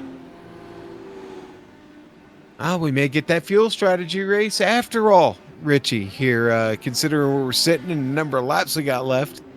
It may work out that way. We'll see. They're all fighting to get out of the pits. Stouffer got a nice stop that time. He got away clean. All right, Richie. So we were talking a little bit before the race about you racing here back in '96, and we talked about the field and some of the people that were in it. There was a guy named Tony Stewart in that field who was enjoying his rookie season as a driver there in Never open heard wheel of him. cars. Never, yeah, neither have I. But Never heard of that guy. Ari Lyondike in that field. In fact, you finished right behind him in 14th. Ari, of course, big fan of AJ Foyt and his cars, who did really, really well in that race. In fact, Scott Sharp won that race in that Conseco IndyCar for AJ Foyt, and Davey Hamilton finished P5. But that was a pretty fun day, I imagine. I know it rained. It was and you all told me right. The car, you Yeah, had to explain what happened with the car there after the rain. Yeah. Well, I mean, it was kind of bittersweet.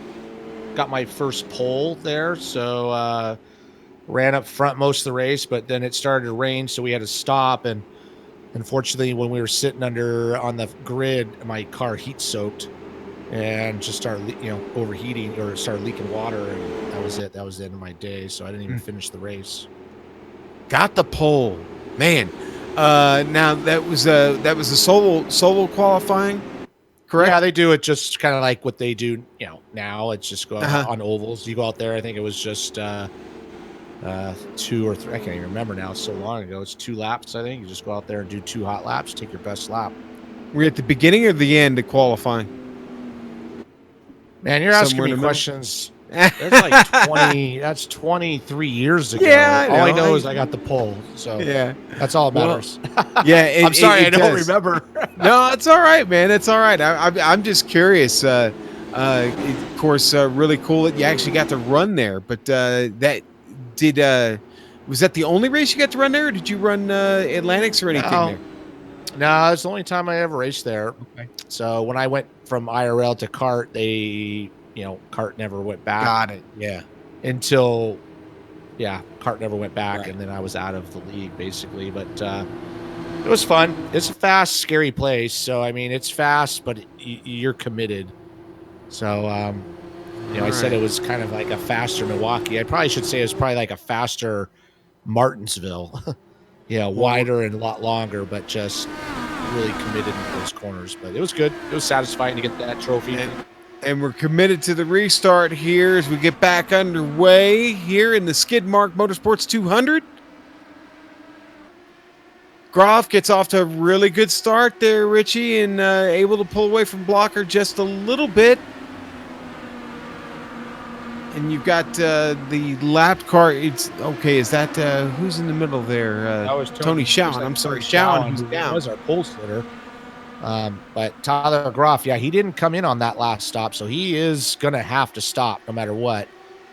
Adam Blocker led the rest of the field. He was the first one of the stoppers, so he's good to go if we get maybe one more yellow flag. Probably he might even be able to make it anyways, so he's going to be close. But Tyler's definitely gonna have to stop, and he's doing a good job up front. Adam Blocker has cleared Tony Schowen, and Christopher now sitting in third. Good job from him, starting 12th, third, but he's got hungry Dan Guerin and Andrew Kinsella all over the back of him for looking to get that spot away.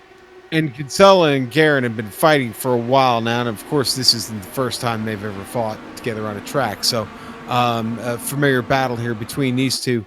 Probably take it right down to the end, but our inability to get any really, really good passes made here at the top of the field leads you to believe that he's stuck in that battle right now. And then there's a huge battle just behind them. You talk about Branch, Yazek, Weaver, Wardlow, all in that. Mark Cohn just on the tail of it. Oh, and Wardlow's around. Wardlow got down there, a spot on the track. Richie, you talked about it before. It's just a little too narrow down there and maybe a little bit too much throttle getting back to it. But Wardlow's car just comes around, gets right in a cone. Yeah. Well, it's really flattens out there, so he's trying to apply the throttle. Yep, just loses it. Unfortunately, gets cone right into the fence. Wow. So yellow flag. So this is the yellow flag that Tyler Groff needed to pit, and this is probably the yellow flag that the rest of the field needed just to make it. Right. Yeah. I guess the common thinking would be that they all come in right here and do exactly that, top off. I don't know. I don't know Well, if the maybe tires not. are really wearing out that bad. I mean, we saw how fast Adam Blocker was all the way in. It looks like it's just going to be Tyler Groff is going to come in, and he's going to lose all that track position. So with the low track temps, I don't know if the tires are that big of a deal. Oh, So, I mean, we certainly saw what Joe did early with his tires. So, and he stayed fast. I mean, he didn't, unlike what we saw with George, where he apparently those tires were a little bit too used up, and he fell back as much as he did. Joe continued to stay up front when he was on those tires, and as they aged throughout the run. Yeah, it looks like Yazik and Weaver also came in. All right, Richie, let's take a quick break here. We'll come back. We'll finish this race up here at New Hampshire Motor Speedway here in the iRacing Esports Network.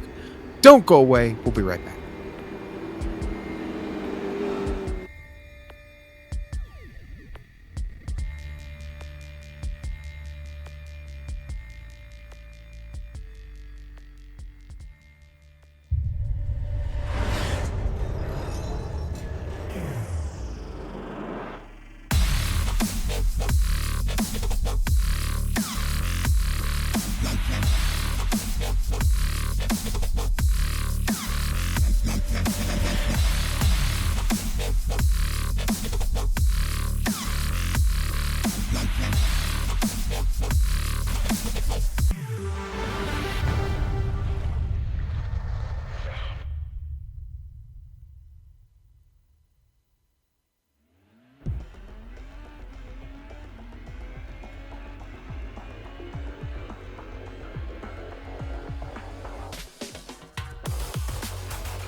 The SimPit is an entertainment channel dedicated to the world of simulated motorsports. The SimPit is a leader in providing the sim racing community with news, reviews, interviews, DIY pieces, and instructional videos to make sim racing a better experience for all. Check us out at thesimpit.com or go to YouTube and just search for the SimPit.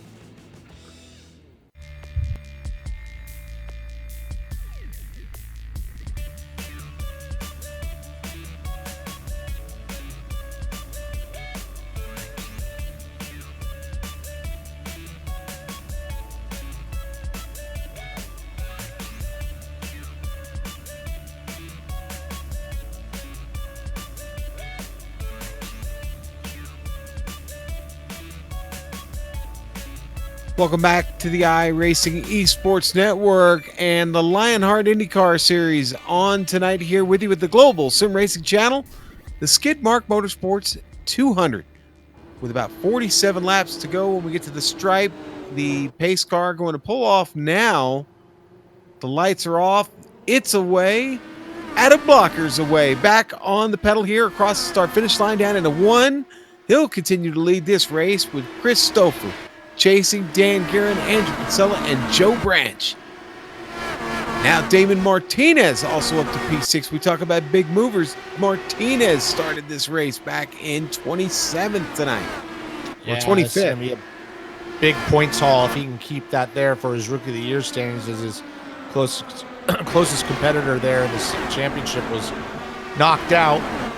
John Hill's still hanging in there, though. He's really consistent, so he's going to gain some points on Mike Rigney as well. We're kind of watching this battle with Dan Garrett and Andrew Kinsella again, and they're just constantly beating up on each other. Right behind him there, though, is you still got Joe Branch and Damon Martinez. Brian, you got a big group of cars. Kinsella having big moments there on the track. Man, I hope this doesn't end in tears for both of these guys.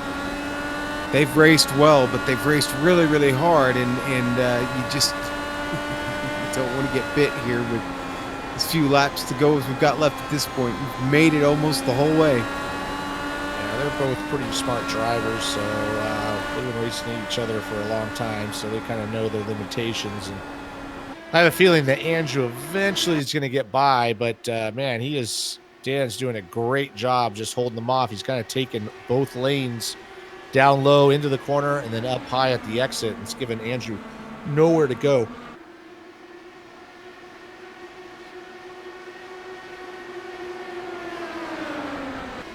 On screen there, you can see Yazik and Joe Branch doing a great job hanging in there. Did a good job with that pit stop strategy to get him up there from 18th, but Damon Martinez as well, 25th and 5th.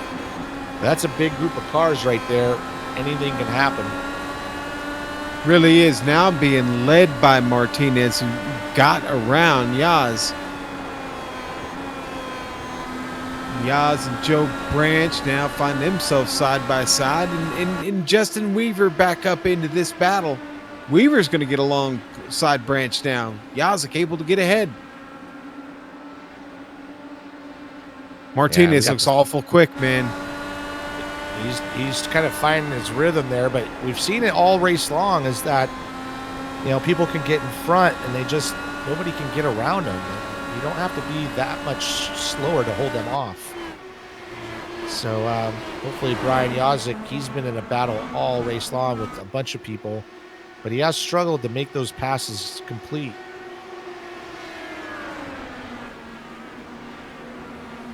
Yeah, Martinez got around. He started to pull away. In fact, he's got just enough clean air in front of him that he's able to do this to Yazik and Weaver. It won't be long, though. He'll be catching Kinsella if he can get to him there, and then maybe that gives Yazik and Weaver a chance to get back to him. Kind of pulling them along here slowly. Yeah, well, what's helping Damon Martinez is Andrew Kinsella and Dan Guerin have kind of pulled away a little bit. So it's given Damon Martinez kind of an area that he can run and get some clean air. And we're kind of stretched out a little bit at the moment. Adam Blocker, once again, not pulling away like he was earlier. As Chris Stover, we haven't talked about him much. Chris starting 12th, running in second place, so he's doing a good job. And they both pulled away from the Dan Guerin-Kinsella fight. Yeah, Stover having a monster run here this evening here in New Hampshire, and the Indiana driver looking really, really good. A podium wouldn't be bad for him. He's got a win right in front of him there, and Adam Blocker. Yeah, he's keeping Adam Blocker honest because Adam Blocker earlier smoked everybody up to 6-second gap, and Christopher's sitting there about 4/10 away. So I don't know if Adam is trying to save some fuel or just kind of just cruising, but he's not pulling away like he was earlier. 35 laps to go, Richie, and it's going to be very, very close on the fuel. Yeah, that last yellow flag is definitely going to help, but it's going to be right on the money. I think it's going to be okay, but not it's not safe enough where they're not going to have to keep an eye on it. Well, drivers that will be safe will be guys like Yazik, Weaver, Tyler Groff. They came in, they topped off, they got tires. So, if things get tricky, they get a little close, they can definitely stay out. So we'll see this fuel mileage battle that we speculated about that still could come into play. It could come into bite some of these drivers, just like it happened last season. Yeah, those three drivers are good to go, and fresher tires, good fuel. Although they are back in 6th, 7th, and 8th position respectively, and going to have to try to make some moves, which was seen being difficult. But if it goes green, might those guys in front might have to be lifting more than normal.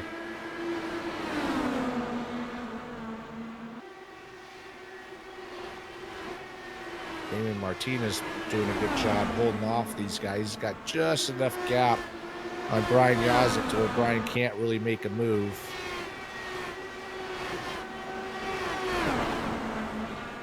Yeah, this just, again, caps off what's been a great run for Martinez this evening.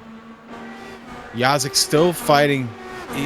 You said it a moment ago, Yazik seems to have been fighting all night. It's true, he has been fighting all night. At some point, that's gotta wear you out. It's got to fatigue you a little bit and maybe even deflate you a bit there. But Yazik, he's got to be careful here because he's got Weaver and Groff right behind him, and they are on the way.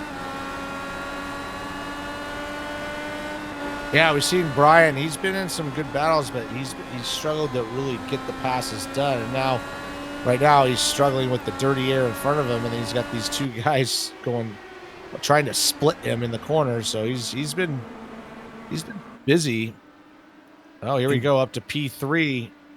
Once again, Andrew Kinsella. He's been behind Dan Guerin for a long time, and he's really trying to make a move as we get closer to the end. He tried it right there, going through 3 and into 4 and then got out of it. Dan Guerin continues to lead him here in P3. But the podium far from settled. Nobody running away with it. Dan's doing a good job. He's just kind of entering the corner in the middle, and then he just lets it come out to the exit.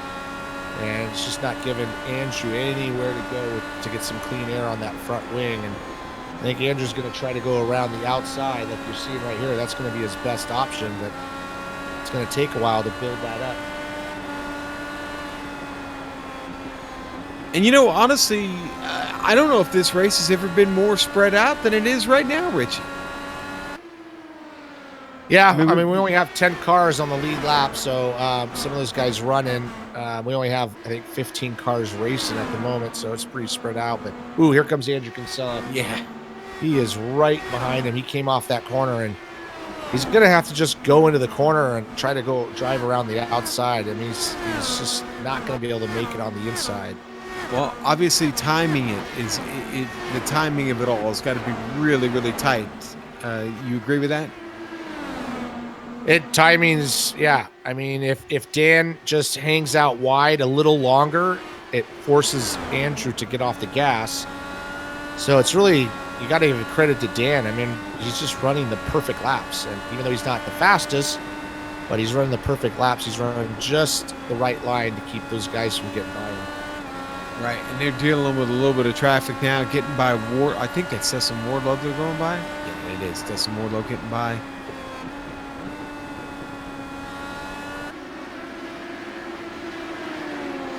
Adam Blocker must be good on fuel because he's now opened that gap up to 1.5 seconds. It was a half a second not that long ago. So not much battle going on up there. That's right. Not that long ago, we were talking about how well Stouffer was doing to hang with him there and kind of keep it close, and not so much now. And Andrew Kinsella's dropped off of Dan. I don't know if that lap car had anything to do with it, but he's brought David Martinez now into the mix. Martinez looking for more here. Why not? You've picked up 20 spots. Why not try and get another one here?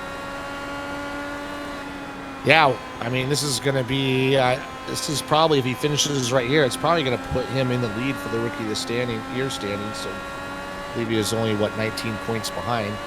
And with Mike Rigney out of the race, finishing 18th, he's looking good.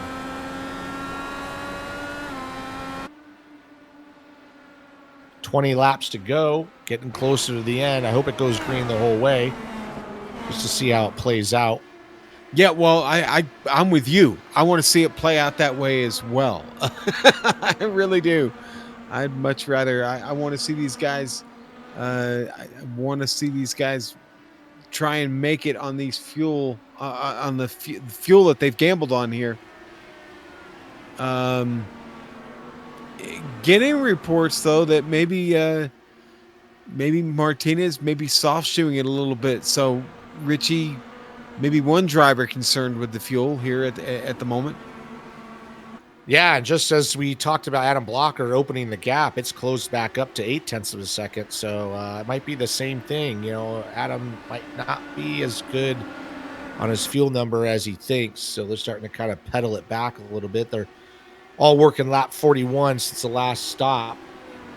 Yep. And you can see on the screen there the gap closing up each lap. So, yeah, it's going to be close. So we got 17 laps to go.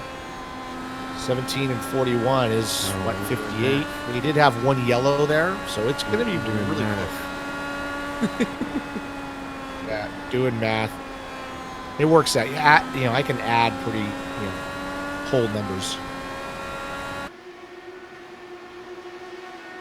Yeah, it's going to be close. So that yellow flag, you save, probably 3 or 4 laps of fuel if you're good at it. So it's going to be pretty tight.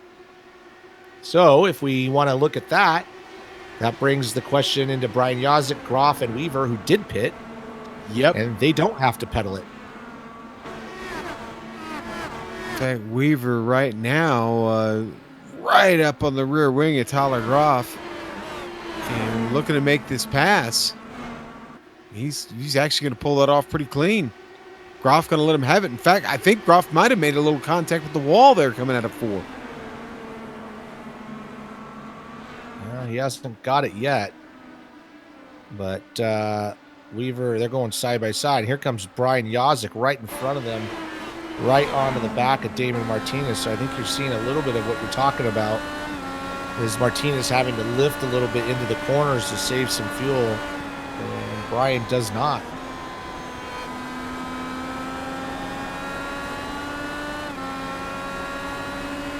And it's nothing but battling in front of them, because you go up in front of them and it's Kinsella and Dan Guerin still going at it. Stouffer's back. He's closed up to 310. Oh, here he comes. Ooh, Adam's really fallen back. He's really fallen back into the clutches of Chris. So Chris is only 0.3 of a second behind. 12 laps to go, Richie. And now we really start to bring in the drama here. We know a lot of these drivers are really going to be close on fuel. Who is, who isn't, who knows? We're all going to find out together here. Big lift from Blocker right there. I mean, if he's tight on fuel, so is Stouffer, Guerin, Kinsella, and Martinez. Yeah, they're all the same. Right. But also, Adam Blocker's been out front the whole time, so he's had nobody to draft with. So we just got to keep an eye on Yazik, Groff, and Weaver. If these guys really start having to back up, they might be in the driver's seat for this. And Weaver just got around Tyler Groff. And Yazik is definitely caught Damon Martinez. Can't get around him. Trying to set him up for a pass. Yeah, well, here comes Weaver. Now he's going to try to make a move on Brian. Brian is going to say, no way. I've been working on this for a long time. You're not taking it from me. But really, Brian just needs to send it in there, because obviously Damon's having to lift. So he needs to get the run off the corner here. Ooh, they almost touched. Up. Looks like he's going to go around the outside. Ooh, Damon's coming in. Yeah, Martinez is coming in. Wow, that doesn't bode well for everybody else, does it? Wow, he's going to give up the ghost. Now, you know what? He's not really giving up much, because, I mean, he'll lose obviously a couple of spots, but really, like I said, his main competitor is Mike Rigney, who's out of the race. So he just did a quick splash and go. And he's going to come out about 9th or 10th. Blocker, Stouffer, Guerin, Kinsella. They roll on. Will they make it? The top 4 right now are risk of not having enough fuel to finish this race. Brian Yazik back there in P5 licking his chops. He's got to hold off Justin Weaver.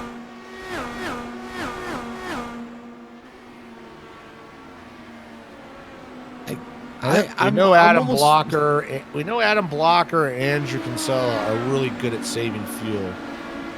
So Dan Guerin's been doing a good job, just kind of run fast enough. We'll see what Chris Stouffer can do. I know he's been pushing pretty hard. Yeah. But he's been falling back from Adam. We've got 5 to go. They've been out here for 54 laps. The top 4. The 3 behind him are in the good. At least we believe they are, and Yazek, Weaver, and Groff. But this is Adam Blocker's race to win or to lose here at this point. He's opened it back up. It's 1.7 seconds.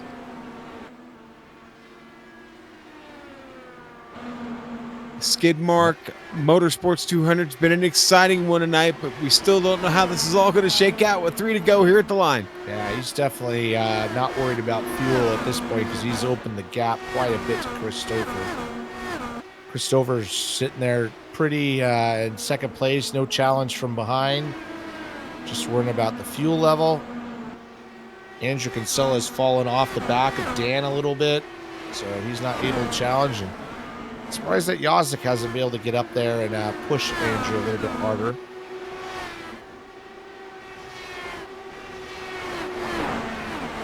Well, our leader is coming around down the backstretch.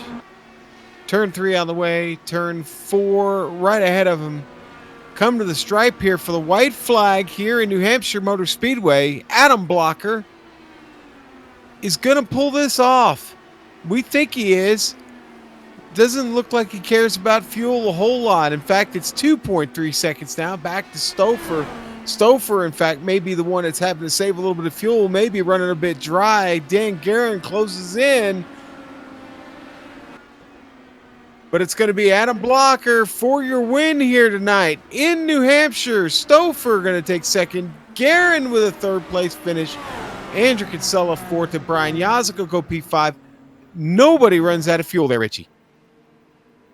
No, and I'm surprised that Damon pitted because, there's only 9 cars on the lead lap, so I don't know. He was obviously shorter than everybody else, or just worried about it. Yeah, but it all worked out for those guys who stayed out. It did. It did, and it worked out for us. We got ourselves a great race here tonight at New Hampshire Motor Speedway. A lot of fun. We're going to take a quick break. We'll come back with the results here on the iRacing Esports Network, brought to you here tonight with the Global SimRacing Channel. We'll be right back. Don't go away.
Welcome back to the Skid Mark 200 at New Hampshire Motor Speedway and the Plasma Tracks Victory Lane post show. You know, folks, if you're struggling for something to find for someone, especially with the holidays coming up, for that person who has everything, man, do I have the website for you.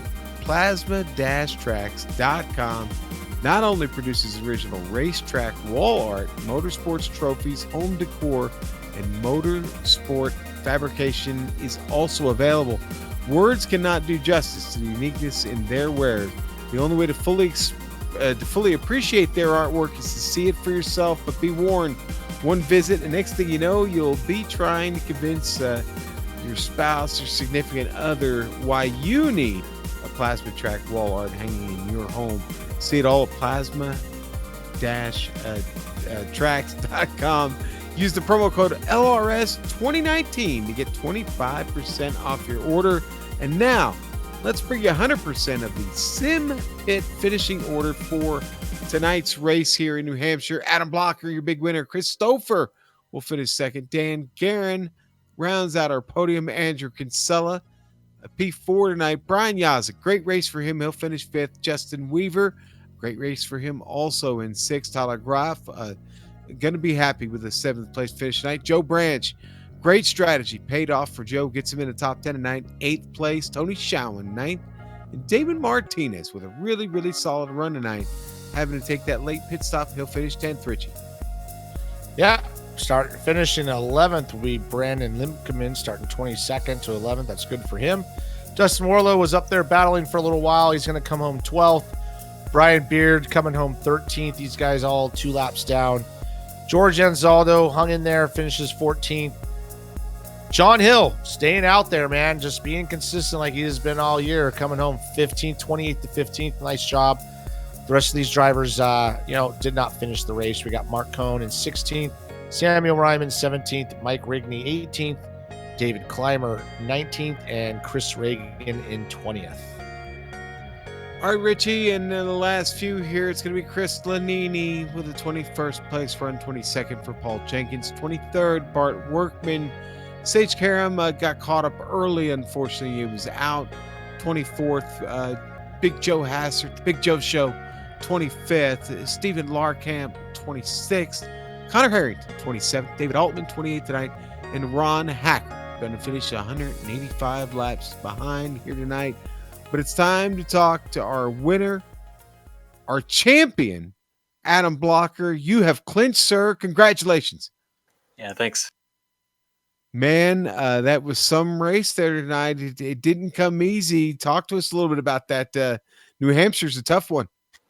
Yeah, New Hampshire's tough. I like it. I haven't had the best luck here in the past in Lionheart, but yeah, qualified second and then got passed by Dan at the start, and then figured out a way to get back past Dan, and then there's kind of a bunch of different pit strategies going on, and ended up behind a few cars and I passed Tony on the track, and then ended up passing Joe and Tyler in the pits under yellow one time when they were because they had to fill for longer, so I had a shorter fill, and it came out in front of them, and then I think I had to pass George on the restart because he stayed out. But yeah, then I had clean air, and then kind of led from there, and then we had at the end we all had to save fuel to make it, so I was saving hard. I was for most of the race, I was going full throttle through all the brake marker boards and then trail braking into the corner to get the car rotated. But in the last stint for most of the stint, I was lifting at the 4 board to save fuel, so it was a big save, and I ended with like 0.05 left. So, okay, so you took my next question from me. I wanted to know how much fuel was left in the car, and obviously you had to work at that, but everybody else behind you, obviously, they were having to work at that too, weren't they?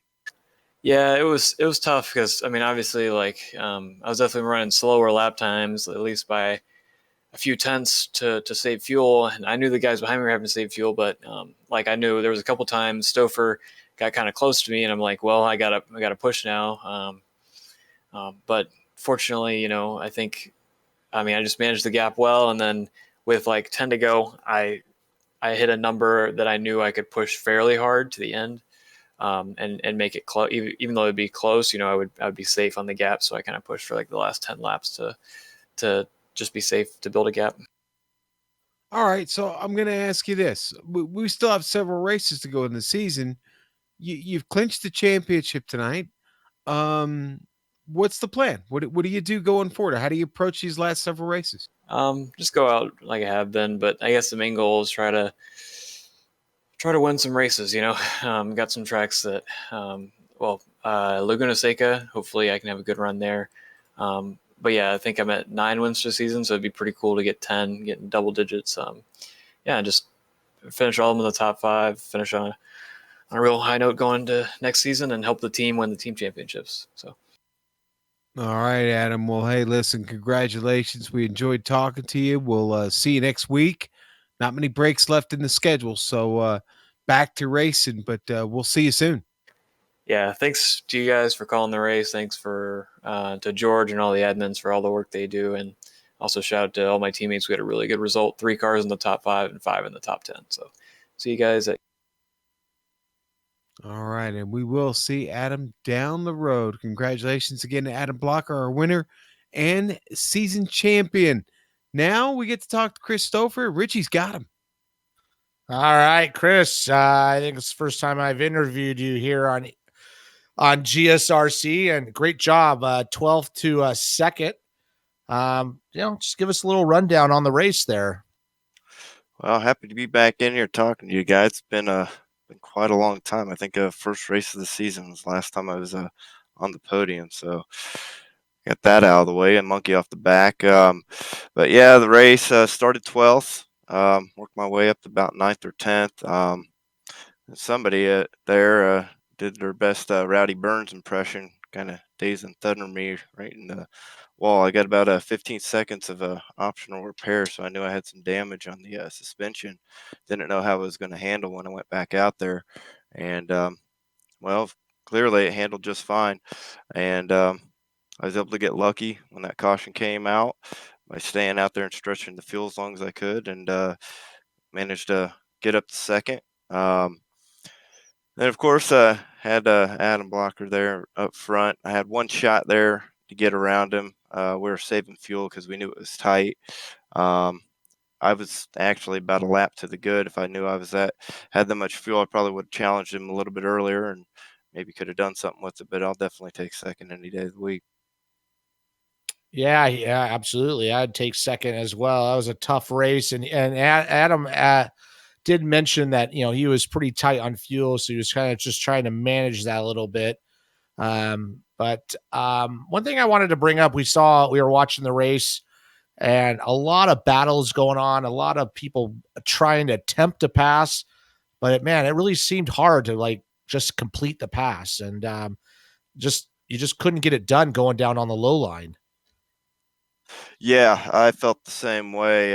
Passing was a premium. Track position was a premium too, and so you had to balance. When you're going to pit, what everybody else is going to do, because you didn't want to fall all the way back there. It was really hard to pass. If you got to run on the high side, you could get it done, but when you're down low, you need a little bit of help, a little bit of luck. But yeah, it was definitely hard out there today. Yeah, it just seemed like it was hard, like pretty much the whole race. So I'm sure it's worn everybody out. I did a little practicing with you guys too, and I noticed the pit lane on cold tires was really sketchy.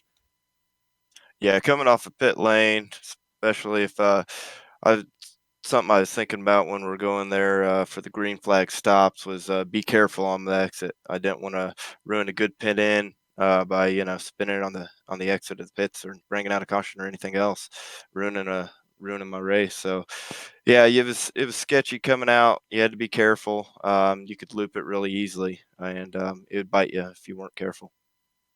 Yeah, absolutely. We saw it happen to a couple of guys. Well, Chris, congratulations on getting on that podium and surviving this tough one. And we will hopefully see you and talk to you next week. Yeah, hopefully. I think we're at Kansas, or if I'm not mistaken, and definitely a track I like. So um, hopefully we'll put on a good show. Absolutely. So there you go, Sean. Well, Richie, thank you. That means now I get to talk to Dan Guerin. Dan, how you doing, buddy? Oh, that was a long race. Yes, it was. It was a long race for everybody involved. But you got a podium. You're not going to get the championship, unfortunately, because, well, Adam wrapped it up tonight. But, man, you're not going to miss out on this championship for the lack of trying, buddy. Yeah. Congrats to Adam on the win and the championship both there. He deserves it. He did have a pretty good year. I was hoping for a lot better than I did this year. I just got caught up and had some stupid mistakes early on, like I always do, and just have to try to claw back from it and just always end up short on the deal. But that's all right. I still got a few races left here. Hopefully I can just stick around and take second place. Well, and maybe even rattle off a couple of wins before you close this chapter in your iRacing career out. You take some time away after this season, as you announced here a couple weeks ago, which quite honestly made me a little sad. So anyway, because I've enjoyed watching you for all these many years, Dan. But tonight, New Hampshire, really tricky track. We talked about it in the pre-race. We talked about it all race. It wound up getting tricky with the fuel there at the end. How much were you having to save, bud? Well, I didn't have very much. I had like 0.2, so I didn't have very much left there. I had enough to coast around the rest of the way. But I appreciate you being a fan, calling all the races and everything. You definitely a stellar person here on the GSRC team. Hopefully I can pick up at least one more win. If I don't, so be it. I got my first win at Kansas. We head back there next week, so hopefully some good stuff there. Auto Club, I have a few wins there, so cross my fingers I might have maybe one more. Well, listen, Dan, we'll maybe I don't know, maybe somebody will give you a Harley Davidson or something on your way out the door. I don't know, maybe not. But it's been fun covering your races, man. Listen, Kansas, it's going to be fun. You get a chance to be fast and be up front, and scary things can happen on those 1.5-mile tracks. Are you looking forward to it? Yeah, for the most part. It's been a long season, just kind of just going down on me here. And as I said, I won Kansas my first season, and I it's one I love. I really do like Kansas a lot, and I'm hoping to get another win there. We'll see, but we'll try to see what we can do.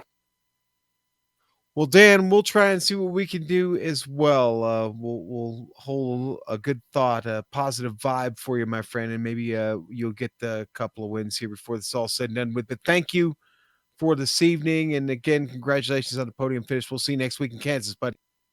Thanks, Sean. See ya. All right, and that is Dan Guerin. And well, folks, it's time for us to wrap this up. And first, I want to thank First Medical Equipment.